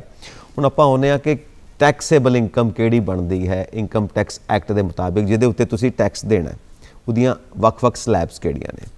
ਸੋ ਹੁਣ ਨਵਾਂ ਬਜਟ ਆਇਆ ਹੈ, ਨਵੇਂ ਬਜਟ ਦੇ ਵਿੱਚ ਮਿਡਲ ਕਲਾਸ ਨੂੰ ਕਾਫੀ ਬੈਨੀਫਿਟਸ ਹੋਏ ਨੇ, ਕਾਫੀ ਉਹਨਾਂ ਨੂੰ ਰਿਲੈਕਸੇਸ਼ਨ ਦਿੱਤੀ ਗਈ ਹੈ। ਸੋ ਇਹ ਸਭ ਨੂੰ ਆਪਾਂ ਕਵਰ ਕਰਨਾ ਹੈ। ਹੁਣ ਤੁਸੀਂ ਦੱਸੋ ਕਿ ਜਿਹੜੀਆਂ ਸਲੈਬਸ ਨੇ, ਪੁਰਾਣੀਆਂ ਸਲੈਬਸ ਤੇ ਨਵੀਆਂ ਸਲੈਬਸ ਦੇ ਵਿੱਚ ਕੀ ਫਰਕ ਪਿਆ, ਕੀ ਬੈਨੀਫਿਟਸ ਨੇ। ਜੇ ਆਪਾਂ ਐਜ਼ ਔਨ ਪ੍ਰੈਜ਼ੈਂਟ ਡੇਟ ਗੱਲ ਕਰੀਏ, ਜੋ ਬਜਟ ਦੇ ਵਿੱਚ ਆਇਆ ਉਹਦੇ ਵਿੱਚ ਉਹਨਾਂ ਨੇ 2 ਸਲੈਬਸ ਬਾਰੇ ਗੱਲ ਕੀਤੀ ਹੈ। ਸਲੈਬਸ ਵੀ ਨੇ ਪਰ ਉਹ 2 ਵੱਖ-ਵੱਖ ਨੇ। ਇੱਕ ਤਾਂ ਹੈ 올ਡ ਸਲੈਬ, ਇੱਕ ਹੈ ਨਿਊ ਸਲੈਬ। 올ਡ ਸਲੈਬ ਅਸੀਂ ਸਾਰੇ ਜਾਣਕਾਰ ਹਾਂ ਕਿ 0 ਤੋਂ 2.5 ਲੱਖ ਤੱਕ ਨਿਲ ਟੈਕਸ, 2.5 ਤੋਂ 5 ਤੱਕ 5% ਐਂਡ ਉਸ ਤੋਂ ਬਾਅਦ 5 ਤੋਂ 10 ਐਂਡ ਅਬਵ ਤੇ ਟੈਕਸ। ਉਹ ਹੈ 올ਡ ਸਲੈਬ। ਹੁਣ ਜਿਹੜੀ ਨਵੀਂ ਸਲੈਬਸ ਨੇ, ਸਾਰਿਆਂ ਨੂੰ ਇੱਕ ਕਾਮਨ ਉਹਦੇ ਵਿੱਚ ਡਾਊਟ ਆਇਆ ਕਿ 7 ਲੱਖ ਤੱਕ ਸਾਨੂੰ ਕੋਈ ਟੈਕਸ ਨਹੀਂ। ਸਾਰਿਆਂ ਨੂੰ ਇੱਕ ਕਾਮਨ ਜੋ ਇੱਕ ਜਨਰਲ ਰੂਲ ਬਣਾ ਲਿਆ ਉਹਨਾਂ ਨੇ, 7 ਲੱਖ ਤੱਕ ਕੋਈ ਟੈਕਸ ਨਹੀਂ ਜੀ। ਉਹਨਾਂ ਨੇ ਜੋ ਪ੍ਰਾਵਧਾਨ ਉਹਦੇ ਵਿੱਚ ਪਾਏ ਨੇ, ਉਹਨਾਂ ਨੇ ਉਹਦੇ ਵਿੱਚ ਲਿਖਿਆ ਕਿ 7 ਲੱਖ ਤੱਕ ਟੈਕਸ ਬਣੇਗਾ ਜ਼ਰੂਰ, ਪਰ ਉਹ ਤੁਹਾਨੂੰ ਮਾਫ ਹੈ।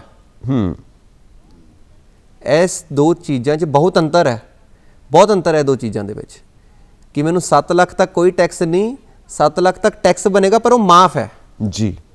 ਮਤਲਬ ਕਿ ਜੇ ਮੇਰੀ ਆਮਦਨ 7 ਲੱਖ 1 ਰੁਪਇਆ ਹੋ ਜਾਂਦੀ ਹੈ, ਮੈਨੂੰ ਉਹ ਵਾਲਾ ਟੈਕਸ ਵੀ ਪੇ ਕਰਨਾ ਪਏਗਾ। ਓਕੇ। ਤੇ ਇਹ 2 ਡਿਫਰੈਂਟ ਸਲੈਬਸ ਦੇ ਵਿੱਚ ਤੁਸੀਂ ਕਹੋ, ਹੁਣ ਮੇਰਾ ਸੈਕਿੰਡ ਤੁਹਾਡਾ ਡਾਊਟ ਆਏਗਾ ਕਿ ਇਹ 2 ਡਿਫਰੈਂਟ ਸਲੈਬਸ ਦੀ ਕਿਉਂ ਲੋੜ ਹੈ, ਕੀ ਜ਼ਰੂਰਤ ਹੈ ਜੀ। ਹੁਣ ਇਹਦੇ ਵਿੱਚ ਇੱਕ ਮੇਨ ਜੋ ਐਸੈਂਸ ਹੈ ਨਾ, ਜੋ ਇੱਕ ਮੇਨ ਮੈਂ ਕਰਕਸ ਦੀ ਗੱਲ ਕਰੂੰਗਾ, ਉਹ ਇਹ ਹੈਗਾ ਕਿ ਪੁਰਾਣੀ ਸਲੈਬ ਦੇ ਵਿੱਚ ਕਾਫੀ ਸਾਰੀ ਇਹੋ ਜਿਹੀ ਇਨਕਮ ਟੈਕਸੇਬਲ ਇਨਵੈਸਟਮੈਂਟਸ ਹੁੰਦੀਆਂ ਸੀ ਜਿਹਦੀ ਸਾਨੂੰ ਡਿਡਕਸ਼ਨਸ ਮਿਲ ਜਾਂਦੀਆਂ ਸੀਗੀਆਂ ਜੀ। ਜੇਕਰ ਤੁਹਾਡੀ ਇਨਕਮ 6 ਲੱਖ ਹੈ, ਤੁਸੀਂ ਲੱਖ ਰੁਪਇਆ ਟੈਕਸੇਬਲ ਡਿਡਕਸ਼ਨਸ 'ਚ ਪਾ ਦਿੰਦੇ ਸੀਗੇ ਤੇ ਤੁਹਾਡਾ ਟੈਕਸ ਨਿਲ ਹੋ ਜਾਂਦਾ ਸੀਗਾ। ਬਟ ਉਹ ਵਾਲੀ ਪ੍ਰੋਵੀਜ਼ਨਸ ਤੁਹਾਨੂੰ ਨਿਊ ਸਲੈਬਸ 'ਚ ਨਹੀਂ ਮਿਲੂਗੀਆਂ।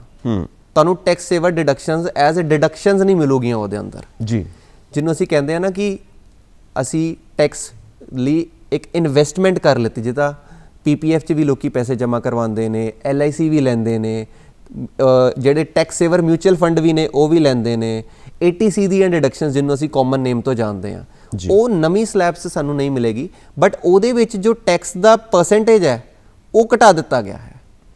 ਤੇ ਇਹਦੇ ਵਿੱਚ ਹੁਣ ਤੁਸੀਂ ਕਹੋਗੇ ਕਿ ਬੈਨੀਫਿਟ ਕੀ ਹੈ, ਕਿਸ ਦਾ ਬੈਨੀਫਿਟ ਹੈ? ਇਸ ਦੇ ਵਿੱਚ ਬੈਨੀਫਿਟ ਉਹਨਾਂ ਲੋਕਾਂ ਦਾ ਹੈ ਜਿਹੜੇ ਟੈਕਸ ਸੇਵਰ ਡਿਡਕਸ਼ਨਸ ਨਹੀਂ ਕਰ ਪਾਉਂਦੇ ਸੀਗੇ, ਉਹ ਐਟ ਪਾਰ ਆ ਗਏ ਨੇ ਹੁਣ ਇਸ ਵੇਲੇ।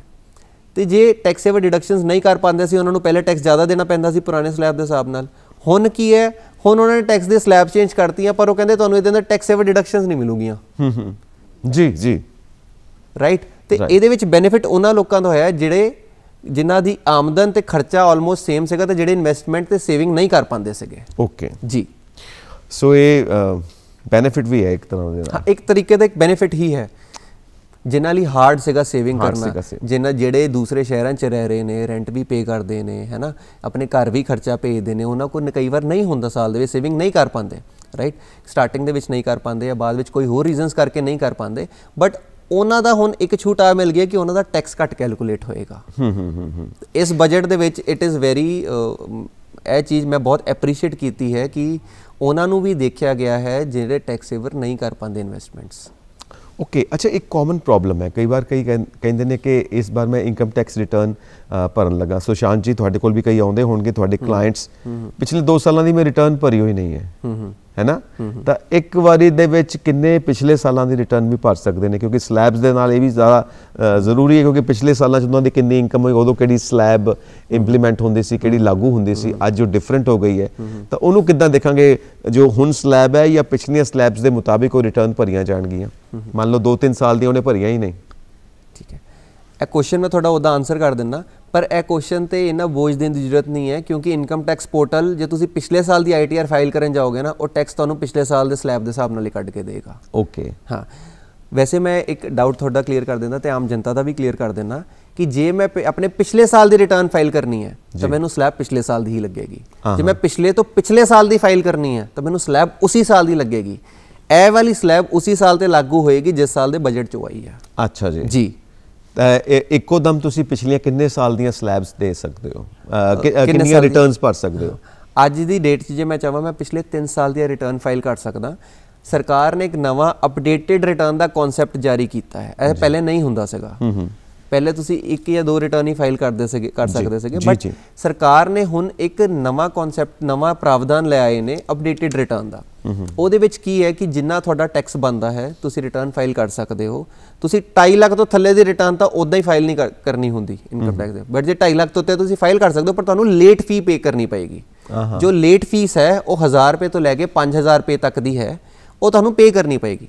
ਹੁਣ ਇਹਦੇ ਵਿੱਚ ਇਸ਼ੂ ਆ ਆਏਗਾ ਕਿ ਅਸੀਂ 2.5 ਲੱਖ ਤੋਂ ਉੱਤੇ ਦੀ ਫਾਈਲ ਕਰਨੀ ਹੈ, ਲੇਟ ਫੀਸ ਪੇ ਹੋਣੀ ਹੈ। ਫੋਰ ਐਗਜ਼ਾਮਪਲ ਕਈ ਲੋਕੀ ਕਹਿੰਦੇ ਕਿ ਸਾਡਾ ਆਲਰੇਡੀ ਟੈਕਸ ਪਿਛਲੇ ਸਾਲਾਂ ਦਾ ਕੱਟਿਆ ਹੋਇਆ ਹੈਗਾ ਕਿ ਅਸੀਂ ਫਾਈਲ ਕਰ ਪਾਵਾਂਗੇ। ਸਾਡਾ ਟੈਕਸ ਕੱਟਿਆ ਹੋਇਆ, ਅਸੀਂ ਫਾਈਲ ਕਰਕੇ ਰਿਫੰਡ ਲੈ ਸਕਦੇ ਹਾਂ ਉਹਦਾ। ਤੁਸੀਂ ਮੇਰੀ ਲੇਟ ਫੀਸ ਕੱਟ ਲਓ ਤਾਂ ਮੇਰਾ ਰਿਫੰਡ ਤੁਸੀਂ ਉਹ ਨਹੀਂ ਲੈ ਸਕਦੇ। ਜੇ ਤੁਹਾਡੀ ਐਡੀਸ਼ਨਲ ਟੈਕਸ ਲਾਇਬਿਲਿਟੀ ਬਣਦੀ ਹੈ, ਇਹ ਰਿਟਰਨ ਤਦ ਹੀ ਫਾਈਲ ਹੋ ਸਕਦੀ ਹੈ। ਤੁਸੀਂ ਇਸ ਦੇ ਵਿੱਚ ਰਿਫੰਡ ਨਹੀਂ ਕਲੇਮ ਕਰ ਸਕਦੇ। ਬਟ ਹਾਂ, ਜੇ ਕਿਸੇ ਨੇ ਰਿਟਰਨ ਫਾਈਲ ਹੀ ਨਹੀਂ ਕੀਤੀ ਤੇ ਉਹ ਚਾਹੁੰਦਾ ਕਿ ਮੈਂ ਆਪਣੀ ਰਿਟਰਨ ਫਾਈਲ ਕਰਾਂ ਤੇ ਮੇਰਾ ਬਣਦਾ ਜੋ ਟੈਕਸ ਉਹ ਮੈਂ ਪੇ ਕਰਾਂ, ਉਹ ਕਰ ਸਕਦਾ ਹੈ। ਓਕੇ, ਤੁਹਾਨੂੰ ਬੈਨੀਫਿਟ ਨਹੀਂ ਮਿਲਣਗੇ। ਬੈਨੀਫਿਟ ਨਹੀਂ ਮਿਲੂਗੇ, ਤੁਸੀਂ ਲੇਟ ਹੋ ਗਏ ਹੋ। ਇੱਧਰ ਜੁਰਮਾਨਾ ਵੀ ਪਏਗਾ ਤੇ ਬੈਨੀਫਿਟ ਵੀ ਨਹੀਂ ਮਿਲਣਗੇ। ਇਸ ਕਰਕੇ ਜੇ ਤੁਸੀਂ ਟਾਈਮ ਦੇ ਉੱਤੇ ਸਾਰੀ ਆਪਣੀ ਇਨਕਮ ਟੈਕਸ ਰਿਟਰਨ ਫਾਈਲ ਕਰਦੇ ਹੋ, ਦੇ ਦਿੰਦੇ ਹੋ, ਤਾਂ ਤੁਹਾਨੂੰ ਕੋਈ ਜੁਰਮਾਨਾ ਵੀ ਨਹੀਂ ਲੱਗੇਗਾ ਤੇ ਪਿੱਛੋਂ ਜੇ ਕੋਈ ਤੁਹਾਨੂੰ ਰਿਫੰਡ ਮਿਲ ਸਕਦਾ ਹੈ, ਕੋਈ ਟੈਕਸ ਦੇ ਵਿੱਚ ਰਿਲੈਕਸੇਸ਼ਨ, ਕੋਈ ਟੈਕਸ ਦੇ ਵਿੱਚ ਛੋਟ ਮਿਲ ਸਕਦੀ ਹੈ, ਉਹ ਫਾਇਦਾ ਤੁਹਾਨੂੰ ਵਾਪਸ ਆ ਸਕਦਾ। ਤੁਹਾਡੇ ਘਰ ਪੈਸਾ ਜਿਹੜਾ ਕੱਟਿਆ ਹੋਇਆ ਉਹ ਵਾਪਸ ਤੁਹਾਨੂੰ ਤਾਂ ਹੀ ਮਿਲ ਸਕਦਾ ਜੇ ਤੁਸੀਂ ਟਾਈਮ ਤੇ ਆਪਣੀ ਇਨਕਮ ਟੈਕਸ ਰਿਟਰਨ ਫਾਈਲ ਕਰਦੇ ਹੋ। ਜੇ ਨਹੀਂ ਕਰਦੇ ਹੋ ਤਾਂ ਇੱਧਰ ਤੁਹਾਨੂੰ ਜੁਰਮਾਨਾ ਵੀ ਪਏਗਾ। ਜਿਹੜਾ ਟੈਕਸ ਕੱਟਿਆ ਹੋਇਆ ਉਹਦੇ ਵਿੱਚੋਂ ਜੇ ਤੁਹਾਨੂੰ ਕੋਈ ਛੋਟ ਮਿਲਣੀ ਵੀ ਹੈ ਉਹ ਵੀ ਨਹੀਂ ਮਿਲੂਗੀ, ਉਹ ਵੀ ਗਿਆ ਤੇ ਇੱਧਰ ਹੀ ਫਾਈਨ ਹੋ ਗਿਆ, ਡਬਲ ਲਾਸ ਹੋ ਗਿਆ। ਇਸ ਕਰਕੇ ਟਾਈਮ ਦੇ ਉੱਤੇ ਜੀ ਇੱਥੇ ਮੈਂ ਲੋਕਾਂ ਨੂੰ ਜਾਗਰੂਕ ਕਰਨਾ ਚਾਹੂੰਗਾ ਕਿ ਜਿੱਦਾਂ ਸੀਨੀਅਰ ਸਿਟੀਜ਼ਨਸ ਹੁੰਦੇ ਨੇ ਜਾਂ ਹਾਊਸ ਵਾਈਫਸ ਹੁੰਦੀਆਂ ਨੇ, ਉਹਨਾਂ ਦੇ ਸੋਲ ਸੋਰਸ ਆਫ ਇਨਕਮ ਜੋ ਹੁੰਦੀ ਹੈ, ਉਹਨਾਂ ਦੀ ਆਮਦਨ ਦਾ ਜ਼ਰੀਆ ਹੁੰਦਾ FD, ਫਿਕਸਡ ਡਿਪੋਜ਼ਿਟ ਤੇ ਜੋ ਵਿਆਜ ਆਉਂਦਾ ਹੈ ਉਹ ਉਹੀ ਵਿਆਜ ਤੇ ਆਪਣਾ ਘਰ-ਬਾਰ ਚਲਾਉਂਦੇ ਨੇ। ਬਟ ਕਈ ਕੇਸ ਅਸੀਂ ਇੱਦਾਂ ਦੇ ਵੀ ਦੇਖੇ ਨੇ ਕਿ ਬੈਂਕ ਵਾਲਿਆਂ ਨੇ ਉਹਨਾਂ ਦਾ ਟੈਕਸ ਕੱਟਿਆ ਹੈ, ਠੀਕ ਹੈ, 10% ਦੇ ਹਿਸਾਬ ਨਾਲ ਉਹਨਾਂ ਦਾ ਟੈਕਸ ਕੱਟਿਆ ਹੈ, ਪਰ ਉਹਨਾਂ ਨੇ ਰਿਟਰਨ ਫਾਈਲ ਨਹੀਂ ਕੀਤੀ, ਉਹਨਾਂ ਦੀ ਇਨਕਮ ਵੀ ਸਲੈਬ ਤੋਂ ਘੱਟ ਹੈ ਤੇ ਉਹਨਾਂ ਦਾ ਰਿਫੰਡ ਮਰ ਜਾਂਦਾ ਹੈ। ਤੇ ਇਹਦੇ ਵਿੱਚ ਕੀ ਹੈ ਕਿ ਲੋਕਾਂ ਨੂੰ ਜਾਗਰੂਕਤਾ ਹੀ ਹੈ ਨਹੀਂ, ਠੀਕ ਹੈ। ਤੁਸੀਂ ਵੈਸੇ ਤਾਂ ਆਪਣਾ 15H ਫਾਰਮ ਬੈਂਕ ਦੇ ਵਿੱਚ ਸਬਮਿਟ ਕਰਕੇ ਤੁਸੀਂ ਇਹ ਬੈਂਕ ਨੂੰ ਕਹਿ ਸਕਦੇ ਹੋ ਕਿ ਸਾਡਾ ਟੈਕਸ ਨਾ ਕੱਟੋ ਕਿਉਂਕਿ ਸਾਡੀ ਆਮਦਨ ਸਲੈਬ ਤੋਂ ਘੱਟ ਹੈ, ਸਾਡੇ ਤੇ ਟੈਕਸ ਨਹੀਂ ਬਣਦਾ। ਤੇ ਜੇਕਰ ਉਹਨਾਂ ਨੇ ਕੱਟ ਵੀ ਲਿੱਤਾ ਹੈ, ਤੁਸੀਂ ਆਪਣੀ ਰਿਟਰਨ ਟਾਈਮ ਸਿਰ ਫਾਈਲ ਕਰ ਦਿੰਦੇ ਹੋ ਤੇ ਉਹਦਾ ਤੁਸੀਂ ਰਿਫੰਡ ਵੀ ਲੈ ਸਕਦੇ ਹੋ, ਵਾਪਸ ਆ ਜਾਏਗਾ। ਹੁਣ ਜਿਨ੍ਹਾਂ ਦੀ 5-5, 6-6, 7-7 ਸਾਲਾਂ ਤੋਂ FD ਪਈ ਹੈ ਤੇ ਜਿਨ੍ਹਾਂ ਨੇ ਰਿਟਰਨ ਫਾਈਲ ਨਹੀਂ ਕੀਤੀ, ਕਈ ਆਪਣੇ ਬੱਚਿਆਂ ਦੇ ਨਾਮ ਤੇ FD ਕਰਵਾ ਦਿੰਦੇ ਨੇ ਤਾਂ ਪੈਨ ਕਾਰਡ ਲੱਗ ਜਾਂਦਾ ਉਹਨਾਂ ਦਾ, ਉਹਨਾਂ ਦੀ ਵੀ ਨਹੀਂ ਫਾਈਲ ਹੁੰਦੀ। ਜੇਕਰ ਤੁਸੀਂ ਉਹਨਾਂ ਦੀ ਫਾਈਲ ਕਰ ਦਿੰਦੇ ਹੋ ਤਾਂ ਤੁਹਾਡਾ ਜਿਹੜਾ ਕਰ ਵਾਪਸ ਪੈਸਾ ਆਂਦਾ ਹੀ ਹੈ, ਜਾਂਦਾ ਨਹੀਂ ਹੈ। ਸੋ ਇਹ ਸਾਰੀ ਟਾਈਮ ਦੀ ਗੇਮ ਹੈ। ਜੇ ਤੁਸੀਂ ਟਾਈਮ ਦੇ ਨਾਲ ਹਰ ਕੰਮ ਕਰੋਗੇ ਤਾਂ ਤੁਹਾਨੂੰ ਹਰ ਤਰ੍ਹਾਂ ਦਾ ਫਾਇਦਾ ਹੋ ਸਕਦਾ ਹੈ ਜੀ। ਸੋ ਇਹਦੇ ਵਿੱਚ ਅਸੀਂ ਇੱਕ ਗੱਲ ਕਰਾਂਗੇ ਸੀਨੀਅਰ ਸਿਟੀਜ਼ਨਸ ਦੀ, ਤੁਸੀਂ ਗੱਲ ਕਰ ਲਈ, ਹਾਊਸ ਵਾਈਫਸ ਦੀ ਤੁਸੀਂ ਗੱਲ ਕਰ ਲਈ। ਇੱਕ ਹੁੰਦੇ ਨੇ ਜਿਹੜਾ ਨੌਕਰੀ ਪੇਸ਼ਾ ਤਬਕਾ ਹੈ, ਸਰਕਾਰੀ ਕਰਮਚਾਰੀ ਨੇ, ਉਹ ਹੋ ਗਏ, ਮਿਡਲ ਕਲਾਸ ਹੋ ਗਈ ਸਾਰੀ। ਇਹਦੇ ਬਾਰੇ ਕੀ ਨਵਾਂ ਜਿਹੜਾ ਬਜਟ ਆਇਆ ਉਹਦੇ 'ਚ ਕੀ ਰਿਲੈਕਸੇਸ਼ਨ ਮਿਲੀ ਹੋਈ ਹੈ ਮਿਡਲ ਕਲਾਸ ਤੋਂ ਸਰਕਾਰੀ ਕਰਮਚਾਰੀਆਂ ਨੂੰ? ਸਭ ਤੋਂ ਪਹਿਲਾਂ ਤਾਂ ਨਵੀਂ ਸਲੈਬ 'ਚ ਜਿਹੜੇ ਰੇਟਸ ਆਫ ਟੈਕਸ ਨੇ ਉਹ ਘਟ ਗਏ ਨੇ। ਜਿਹੜੀ ਨਵੀਂ ਸਲੈਬ, ਅਸੀਂ ਹੁਣੀ 2 ਸਲੈਬਸ ਦੇ ਬਾਰੇ ਗੱਲ ਕੀਤੀ, ਇੱਕ ਸੀ ਪੁਰਾਣੀ ਸਲੈਬ ਤੇ ਇੱਕ ਸੀ ਨਵੀਂ ਸਲੈਬ। ਪੁਰਾਣੀ ਸਲੈਬ ਉਹਨਾਂ ਲਈ ਜ਼ਿਆਦਾ ਬੈਨੀਫੀਸ਼ੀਅਲ ਹੈ ਜੋ ਟੈਕਸ ਸੇਵਰ ਇਨਵੈਸਟਮੈਂਟਸ ਕਰ ਸਕਦੇ ਨੇ, ਨਵੀਂ ਸਲੈਬ ਉਹਨਾਂ ਲਈ ਬੈਨੀਫੀਸ਼ੀਅਲ ਹੈ ਜੋ ਨਹੀਂ ਕਰ ਸਕਦੇ। ਉਸ ਦੇ ਵਿੱਚ ਰੇਟ ਆਫ ਟੈਕਸ ਆਲਰੇਡੀ ਘਟ ਗਏ ਨੇ। ਇਸ ਦੇ ਵਿੱਚ ਕੋਈ ਟੈਕਸ ਸੇਵਰ ਡਿਡਕਸ਼ਨਸ ਤੁਹਾਨੂੰ ਮੇਜਰਲੀ ਨਹੀਂ ਮਿਲਣੀਆਂ। ਜਿਹੜੀ ਪੁਰਾਣੀ ਸਲੈਬ ਹੈ ਉਹਦੇ ਵਿੱਚ ਕਾਫੀ ਸਾਰੇ ਪ੍ਰਾਵਧਾਨ ਨੇ, ਜਿੱਦਾਂ ਕਿ ਕੋਈ ਇਨਸਾਨ ਸੈਲਰੀ ਤੇ ਹੈ ਜੀ, ਉਹ ਆਪਣੇ ਘਰ ਨਹੀਂ ਰਹਿ ਰਿਹਾ, ਘਰ ਛੱਡ ਕੇ ਦੂਰ ਸੈਲਰੀ ਆਪਣੀ ਜੌਬ ਕਰ ਰਿਹਾ ਜੀ, ਜਿੱਦਾਂ ਕਿ ਕੋਈ ਦਿੱਲੀ ਜੌਬ ਕਰ ਰਿਹਾ ਹੈ, ਕੋਈ ਬੈਂਗਲੌਰ ਜੌਬ ਕਰ ਰਿਹਾ ਹੈ, ਕੋਈ ਆਪਣੇ ਘਰੋਂ ਬਾਹਰ ਜੌਬ ਕਰ ਰਿਹਾ ਹੈ, ਤੇ ਉਹਦਾ ਜੋ EMPLOYER ਆ ਉਹਨੂੰ ਪੇ ਕਰਦਾ ਹੈ ਹਾਊਸ ਰੈਂਟ ਅਲਾਉੈਂਸ। ਸੈਲਰੀਡ EMPLOYEES ਦੇ ਇੱਕ ਫਾਰਮ ਦੇ ਵਿੱਚ, ਇੱਕ ਸੈਲਰੀ ਸਲਿੱਪ ਦੇ ਵਿੱਚ ਇੱਕ ਬੜਾ ਇੰਪੋਰਟੈਂਟ ਪਾਰਟ ਹੁੰਦਾ ਹਾਊਸ ਰੈਂਟ ਅਲਾਉੈਂਸ। ਹੁਣ ਹਾਊਸ ਰੈਂਟ ਅਲਾਉੈਂਸ ਦੇ ਵਿੱਚ ਵੀ ਤੁਹਾਨੂੰ ਬੈਨੀਫਿਟ ਮਿਲ ਸਕਦਾ। ਜਿੰਨਾ ਤੁਸੀਂ ਹਾਊਸ ਰੈਂਟ ਅਲਾਉੈਂਸ ਪੇ ਕੀਤਾ ਹੈ ਉਹਦੀ ਇੱਕ ਕੈਲਕੂਲੇਸ਼ਨ ਹੁੰਦੀ ਹੈ ਕਿ 40 ਜਾਂ 50% ਦਾ ਉਹ ਤੁਹਾਨੂੰ ਛੂਟ ਮਿਲ ਸਕਦੀ ਹੈਗੀ ਆਪਣੇ ਇਨਕਮ ਟੈਕਸ ਤੋਂ। ਤੇ ਤੁਸੀਂ ਫੋਰ ਐਗਜ਼ਾਮਪਲ ਜੇ ਲੱਖ ਰੁਪਇਆ ਪੇ ਕੀਤਾ ਹੈਗਾ ਤੇ ਅਪਰੋਕਸੀਮੇਟਲੀ ਉਨੀ ਕੀ ਵੈਲਿਊ ਦੀ ਤੁਹਾਨੂੰ ਡਿਡਕਸ਼ਨ ਮਿਲ ਸਕਦੀ ਹੈ। दैट मीनस कि हाउस रेंट अलाउंस एक नंबर 1 डिडक्शन जी है क्लेम करनी चाहिए है, जोड़े कई लोग नहीं करते। बिल्कुल। Secondly is LTC leave travel concession. कई बार थोड़ा इंप्लॉयर थानू कहता है कि जाओ तुसी घुम आओ है ना, थानू LTC का पार्ट भी मिलता, तुसी क्लेम भी करते हो तो वह भी इनकम टैक्स तो एग्जम्प्ट होंदा है। ਉਹਦੀ ਵੀ ਕੈਲਕੂਲੇਸ਼ਨ ਹੁੰਦੀ ਹੈ ਕਿ ਫਾਰਮੂਲੇ ਦੇ ਹਿਸਾਬ ਨਾਲ ਉਹ ਵੀ ਇਨਕਮ ਟੈਕਸ ਤੋਂ ਐਗਜ਼ੈਂਪਟ ਹੁੰਦਾ ਹੈ। ATC ਬਾਰੇ ਸਾਰਿਆਂ ਨੂੰ ਪਤਾ ਹੈ। ਤੁਸੀਂ ਆਪਣੇ ਪੈਸੇ ਜੇਕਰ 5 ਈਅਰ FD 'ਚ ਕਰਵਾ ਲੈਂਦੇ ਹੈਗੇ ਹੋ ਜਿਹੜੀ ਕਿ ਟੈਕਸ ਸੇਵਰ ਹੁੰਦੀ ਹੈਗੀ ਹੈ, ਉਸ ਤੋਂ ਬਾਅਦ ਤੁਸੀਂ ਉਹ ਕਰਵਾ ਲੈਂਦੇ ਹੋ ਆਪਣੇ ਮਿਊਚੁਅਲ ਫੰਡਸ ਕਰਵਾ ਲੈਂਦੇ ਹੋ। ਮਿਊਚੁਅਲ ਫੰਡ ਜਿਹੜੇ ਟੈਕਸ ਸੇਵਰ ਮਿਊਚੁਅਲ ਫੰਡ ਉਹਨੂੰ ਕਹਿੰਦੇ ਆ ELSS ਇਕੁਇਟੀ ਲਿੰਕਡ ਸੇਵਰ ਸਕੀਮ। ਉਸ ਤੋਂ ਬਾਅਦ ਤੁਸੀਂ PPF 'ਚ ਪੈਸਾ ਕਰਵਾ ਸਕਦੇ ਹੈਗੇ ਹੋ ਜਮ੍ਹਾਂ। ਜਿਹੜਾ ਤੁਸੀਂ ਪ੍ਰੋਪਰਟੀ ਪਰਚੇਸ ਤੇ ਸਟੈਂਪ ਡਿਊਟੀ ਪੇ ਕੀਤੀ ਉਹਦੀ ਵੀ ਤੁਹਾਨੂੰ ਛੂਟ ਮਿਲ ਸਕਦੀ ਹੈਗੀ ਹੈ। ਤੁਸੀਂ ਕੋਈ ਘਰ ਲੋਨ ਤੇ ਲਿੱਤਾ ਹੋਇਆ ਜਿਹੜੀ ਪ੍ਰੋਪਰਟੀ 'ਚ ਤੁਸੀਂ ਲੈ ਰਹੇ ਹੋ, ਜਾਂ ਤਾਂ ਬੰਦਾ ਆਪਣੀ ਪ੍ਰੋਪਰਟੀ ਖਰੀਦੇਗਾ ਜਿੱਥੇ ਜੌਬ ਕਰ ਰਿਹਾ, ਜਾਂ ਤਾਂ ਇਨਸਾਨ ਰੈਂਟ ਤੇ ਰਹਿ ਰਿਹਾ ਹੈਗਾ। ਰੈਂਟ ਲਈ ਹੈ HRA। ਜੇਕਰ ਤੁਸੀਂ ਲੋਨ ਲੈ ਕੇ ਪ੍ਰੋਪਰਟੀ ਰੱਖੀ ਹੈਗੀ ਹੈ, ਠੀਕ ਹੈ, ਉਸ ਇੰਟਰਸਟ ਤੇ ਵੀ ਤੁਹਾਨੂੰ ਛੂਟ ਮਿਲ ਜਾਏਗੀ up to amount of 2 lakh rupees. Okay, ਕਾਫੀ ਫਾਇਦਾ ਹੋ ਰਿਹਾ ਫਿਰ ਤੇ। ਹਾਂ, ਤੇ ਇੱਥੇ ਕਾਫੀ ਸਾਰੇ ਬੈਨੀਫਿਟਸ ਨੇ ਜਿਹੜੇ ਹੋ ਸਕਦੇ ਨੇ, ਬਟ ਇੱਦਾਂ ਹੁੰਦਾ ਹੈ ਕਿ ਜਾਗਰੂਕਤਾ ਨਹੀਂ ਹੁੰਦੀ ਜਾਂ ਅਸੀਂ ਕਿਸੇ ਨਾ ਕਿਸੇ ਰੀਜ਼ਨ ਕਰਕੇ ਟਾਈਮ ਨਹੀਂ ਦੇ ਪਾਉਂਦੇ अपनी लाइफ के दौरान इस चीज़ों बारे। बट जिथे पैसा बचता उत्थे जरूर टाइम देना चाहिए। बिल्कुल, क्योंकि जेडे पैसे तुसी बचाओगे वो तुहाडी आमदन बनेगी, तुसी किते होर खर्च कर सकते हो, सेविंग तुहाडी इनकम बनती है। सो कई लोग बाहर चले गए, क्योंकि साडे पंजाब दा है कि लोग प्रवास करते हैं, माइग्रेट कर जाते हैं। कई बार स्टूडेंट्स बाहर पढ़ते हैं, कोई बाहर कमाई करता पे, वर्क परमिट ते है। ये किद्दां ट्रांजैक्शन है? तुसी इत्थों पैसा भेजते हो अपने बच्चों नूं जो बाहर पढ़ते पे ने, बाहर बच्चे कमाई करते पे ने, वो तुहानूं पैसा भेजते हैं तुहाडे अकाउंट दे विच, क्योंकि ये सारियां ट्रांसफर बैंक दे अधीन ही हुंदियां ने, होर तां कोई तरीका ही नहीं है। सो तुसी इत्थों पैसा भेजिया ते बाहरों पैसा उन्हां ने भेजिया तुहानूं, इहदी ट्रांजैक्शनस दे विच कित्थे टैक्स है, कित्थे टैक्स तो छूट है? असी अपने बच्चों नूं वो पैसा भेजांगे जिथे असी इत्थे टैक्स पे कर चुके हैं। हाँ जी, एक जनरल लॉ हुंदा हैगा कि एक इनकम ते 2 बार टैक्स नहीं लग सकता। जिस इनकम जो इनकम ऑलरेडी टैक्स हो चुकी है उत्ते असी दोबारा टैक्स नहीं लगा सकते जी। हुण जेकर असी अपने बच्चों नूं उरों इधरों इंडिया तो पैसा बाहर भेजते हैं, उत्थे TDS जरूर कट्टिया जाएगा, पर तुसी उहदा रिफंड लै सकते हो। ठीक है, तुसी उहदा रिफंड लै सकते हो। इहदे विच की है कि जे तुसी हैल्थ केयर या एजुकेशन लई बाहर भेज रहे हो, कोई TDS नहीं है, TDS हैगा पर वो 7.5 लाख रुपए तो बाद हैगा। ठीक है, तो ਉਹਦਾ ਜਿਹੜਾ ਅਸੀਂ ਇਧਰੋਂ ਪੈਸਾ ਬਾਹਰ ਭੇਜਦੇ ਆ ਉਹ ਤੇ ਵੈਸੇ ਕੋਈ ਟੈਕਸ ਨਹੀਂ ਹੈਗਾ, ਤੁਸੀਂ ਉਹਦਾ ਰਿਫੰਡ ਲੈ ਸਕਦੇ ਹੋ। ਜੇ ਹੁਣ ਸੈਕੰਡ ਕੁਐਸਚਨ ਆ ਜਾਂਦਾ ਹੈਗਾ ਕਿ ਕੋਈ ਬੱਚਾ ਬਾਹਰੋਂ ਪੈਸਾ ਇੰਡੀਆ ਭੇਜ ਰਿਹਾ, ਹੁਣ ਜੇ ਉਸ ਬੱਚੇ ਨੇ ਬਾਹਰ ਆਪਣੀ ਟੈਕਸ ਰਿਟਰਨ ਫਾਈਲ ਕੀਤੀ ਹੋਏਗੀ, ਉਹਦੇ ਕੋਲ ਪ੍ਰੂਫ ਹੋਏਗਾ ਕਿ ਮੈਂ ਜਿਹੜਾ ਪੈਸਾ ਇੱਥੇ ਭੇਜਿਆ ਹੈ ਮੈਂ ਕਮਾਇਆ ਸੀਗਾ, ਇਸ ਸਾਲ 'ਚ ਕਮਾਇਆ ਸੀਗਾ ਤੇ ਇੱਥੇ ਮੈਂ ਇੰਨਾ ਟੈਕਸ ਪੇ ਕਰ ਚੁੱਕਾ ਇੱਥੇ, ਤੇ ਉਹ ਇੱਕ ਟ੍ਰਾਂਸਫਰ ਇਨਕਮ ਹੁੰਦੀ ਹੈਗੀ ਹੈ, ਟ੍ਰਾਂਸਫਰ ਪੇਮੈਂਟ ਕਹਿੰਦੇ ਅਸੀਂ ਉਹਨੂੰ। ਉਹ ਜੇ ਇੰਡੀਆ ਆਉਂਦੀ ਉੱਤੇ ਵੀ ਕੋਈ ਟੈਕਸ ਨਹੀਂ ਹੈ, ਕਿਉਂਕਿ इंडिया दे विच लॉ है कि तुसी ब्लड रिलेशन च कोई भी पैसा दिंदे हो ना, उहदे सोर्स ते टैक्स पे हो जाना चाहिए। जे तुसी ब्लड रिलेशन च कोई पैसा दिंदे हो तो कोई टैक्स नहीं हैगा। मतलब ये है कि जदों तुसी इत्थों पैसा बाहर भेजदे हो, तुसी टैक्स पे करके टैक्स दे के भेजदे हो, उन्हां नूं टैक्स नहीं देना पेगा। जदों वो सानूं भेजदे ने, वो उत्थे अपनी सरकार नूं टैक्स दे दिंदे ने, टैक्स पे करन तो बाद सानूं तां इत्थे भेजदे ने, सानूं इत्थे कोई टैक्स नहीं देना पेगा। ਇਹਦੇ ਵਿੱਚ ਮੈਂ ਇੱਕ ਹੋਰ ਚੀਜ਼ ਐਡ ਕਰਨਾ ਚਾਹੂँगा, ਅਸੀਂ ਜੋ ਇੱਥੇ ਆਮਦਨ ਕਮਾਈ ਹੋਏਗੀ ਜੀ, ਅਸੀਂ ਪਿਛਲੇ ਸਾਲ ਜਾਂ ਪਿਛਲੇ ਸਾਲਾਂ ਦੇ ਵਿੱਚ ਟੈਕਸ ਪੇ ਕਰ ਦਿੱਤਾ ਹੋਏਗਾ ਉਹਦੇ ਤੇ। ਜੀ ਜੀ, ਕੋਈ ਵੀ ਆਦਮੀ ਜਾਂ ਕੋਈ ਵੀ ਪੇਰੈਂਟਸ ਆਪਣੇ ਬੱਚੇ ਨੂੰ ਬਾਹਰ ਭੇਜਦੇ ਨੇ, ਆਪਣੀ ਸੇਵਿੰਗਸ ਚੋਂ ਹੀ ਬਾਹਰ ਭੇਜਦੇ ਨੇ ਜਾਂ ਲੋਨ ਲੈ ਕੇ ਬਾਹਰ ਭੇਜਦੇ ਨੇ। ਹਾਂਜੀ, ਠੀਕ ਹੈ। ਹੁਣ ਉਹਨਾਂ ਨੇ ਜੋ ਸੇਵਿੰਗਸ ਕੀਤੀ ਹੋਏਗੀ, ਪਿਛਲੇ 5 ਸਾਲ ਦੀ ਸੇਵਿੰਗ ਹੈ, 6 ਸਾਲ ਦੀ ਸੇਵਿੰਗ ਹੈ, ਉਹਨਾਂ ਨੇ ਉਸ ਟਾਈਮ ਤੋਂ ਤਾਂ ਟੈਕਸ ਪੇ ਕੀਤਾ ਹੋਏਗਾ ਇਨਕਮ ਟੈਕਸ ਦੇ ਹਿਸਾਬ ਨਾਲ। ਉਹ ਇਨਕਮ ਆਲਰੇਡੀ ਟੈਕਸ ਹੋ ਚੁੱਕੀ ਹੈ। ਓਕੇ, सो हुण खास कोई टिप्स जाते जाते साडे दर्शकों को देना चाहोगे, जिहड़ियां गलतियां कोई करता है इनकम टैक्स रिटर्न फाइल करन लगे उतों किवें बचिए, ते पैन कार्ड ते आधार कार्ड का जिहड़ा लिंक है वो भी दस दिओ, जो भी टिप्स ने जरूर दसो।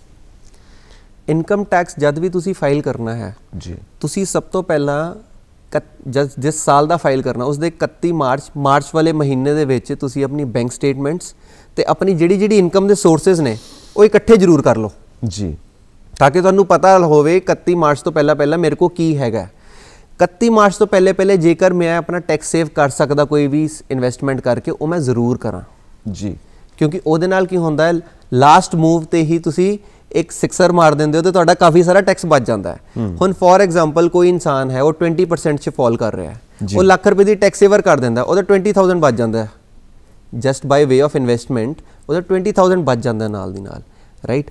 ਤੇ ਆਹ ਚੀਜ਼ਾਂ ਆਪਾਂ ਕਰਨੀਆਂ ਬਹੁਤ ਜ਼ਰੂਰੀ ਨੇ, ਕਿਉਂਕਿ ਆਪਾਂ ਜੇ ਕੋਈ ਟੈਕਸ ਫਾਈਲ ਕਰ ਰਹੇ ਹਾਂ ਸਾਨੂੰ ਪਤਾ ਹੋਣਾ ਚਾਹੀਦਾ ਅਸੀਂ ਕੀ ਕਰ ਰਹੇ ਹਾਂ, ਕਿ ਮੇਰੇ ਕੋਲ ਕੋਈ ਛੂਟ ਹੈਗੀ ਹੈ, ਮੈਂ ਉਹਨੂੰ ਪਲਾਨ ਕਰ ਸਕਦਾ ਕਿ ਨਹੀਂ ਕਰ ਸਕਦਾ। ਹੁਣ ਜਦ ਅਸੀਂ ਇਨਕਮ ਟੈਕਸ ਰਿਟਰਨ ਫਾਈਲ ਕਰਨੀ ਹੈ, ਜਦ ਅਸੀਂ ਫਾਈਲ ਕਰਨੀ ਹੈ ਸਾਨੂੰ ਆ ਪਤਾ ਹੈ ਕਿ ਸਾਡੇ ਆਹ ਵਾਲੇ 2 ਸੋਰਸਿਸ ਨੇ ਜਾਂ 3 ਸੋਰਸਿਸ ਨੇ, ਸਾਨੂੰ ਇਹ ਤੋਂ ਇਨਕਮ ਆ ਰਹੀ ਹੈ। ਆਪਾਂ ਇਸ ਤੋਂ ਬਾਅਦ ਆ ਜ਼ਰੂਰ ਚੈੱਕ ਕਰੀਏ ਕਿ ਜਿਹੜਾ ਸਾਡਾ ਟੈਕਸ ਕੱਟਿਆ ਹੋਇਆ ਹੈਗਾ ਉਹ ਸਾਡੇ ਪੋਰਟਲ ਤੇ ਬੋਲ ਰਿਹਾ ਕਿ ਨਹੀਂ ਬੋਲ ਰਿਹਾ।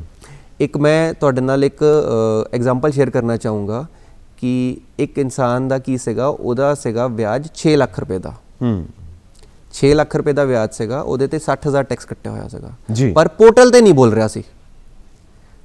ਬੈਂਕ ਨੇ ਟੈਕਸ ਕੱਟਿਆ ਹੋਇਆ ਸੀ ਪਰ ਪੋਰਟਲ ਤੇ ਨਹੀਂ ਬੋਲ ਰਿਹਾ ਸੀਗਾ। ਓਕੇ, ਹੁਣ ਉਹ ਇੱਕ ਟੈਕਨੀਕਲ ਇਸ਼ੂ ਸੀਗਾ ਜੋ ਰਿਜ਼ੋਲਵ ਕਰਵਾਇਆ, ਪੋਰਟਲ ਤੇ ਅਮਾਊਂਟ ਕਰਵਾਈ, ਫਿਰ ਉਹਦਾ ਰਿਫੰਡ ਮਿਲ ਗਿਆ, ਪਰ ਉਹਨਾਂ ਦੀ ਓਵਰਆਲ ਟੈਕਸੇਬਲ ਲਿਮਿਟ 'ਚ ਨਹੀਂ ਆ ਰਹੇ ਸੀਗੇ। ਰੀਜ਼ਨ ਬੀਇੰਗ ਕਿ ਉਹਨਾਂ ਦਾ ਟੈਕਸ ਸੇਵਰ ਡਿਡਕਸ਼ਨ ਸੀਗੀਆਂ।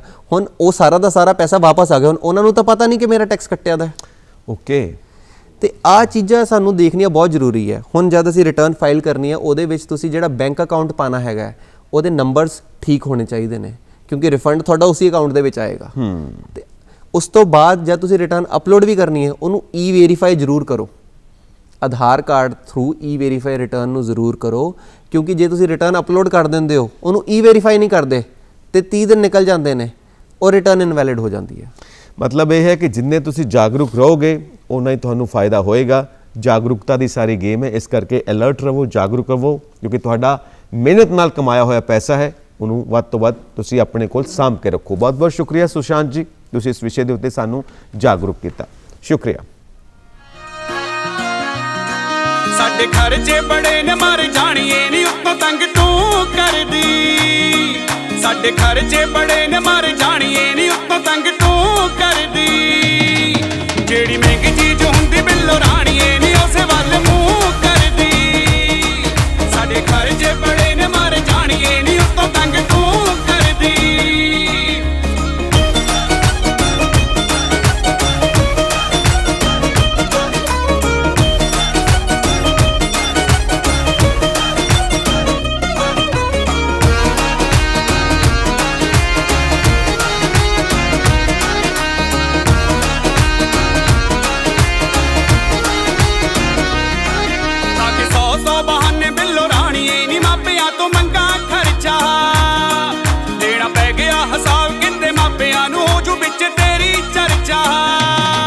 ਲਾਗੇ 100 ਬਹਾਨੇ ਬਿੱਲੋ ਰਾਣੀਏ ਨੀ ਮਾਪਿਆਂ ਤੋਂ ਮੰਗਾ ਖਰਚਾ, ਦੇਣਾ ਪੈ ਗਿਆ ਹਿਸਾਬ ਕਿਤੇ ਮਾਪਿਆਂ ਨੂੰ ਹੋ ਜੂ ਵਿੱਚ ਤੇਰੀ ਚਰਚਾ, ਨਿਤ ਨਵੀਆਂ ਡਿਮਾਂਡਾਂ ਬਿੱਲੋ ਤੇਰੀਆਂ ਕਦੇ ਨਾ ਨੂੰ ਕਰਦੀ, ਸਾਡੇ ਖਰਚੇ ਬੜੇ ਨੇ ਡੁੱਬ ਜਾਣੀਏ ਨੀ ਉੱਤੋਂ ਤੰਗ ਤੂੰ ਕਰਦੀ, ਸਾਡੇ ਖਰਚੇ ਬੜੇ ਨੇ ਮਰ ਜਾਣੀਏ ਨੀ ਉੱਤੋਂ ਤੰਗ ਤੂੰ ਕਰਦੀ।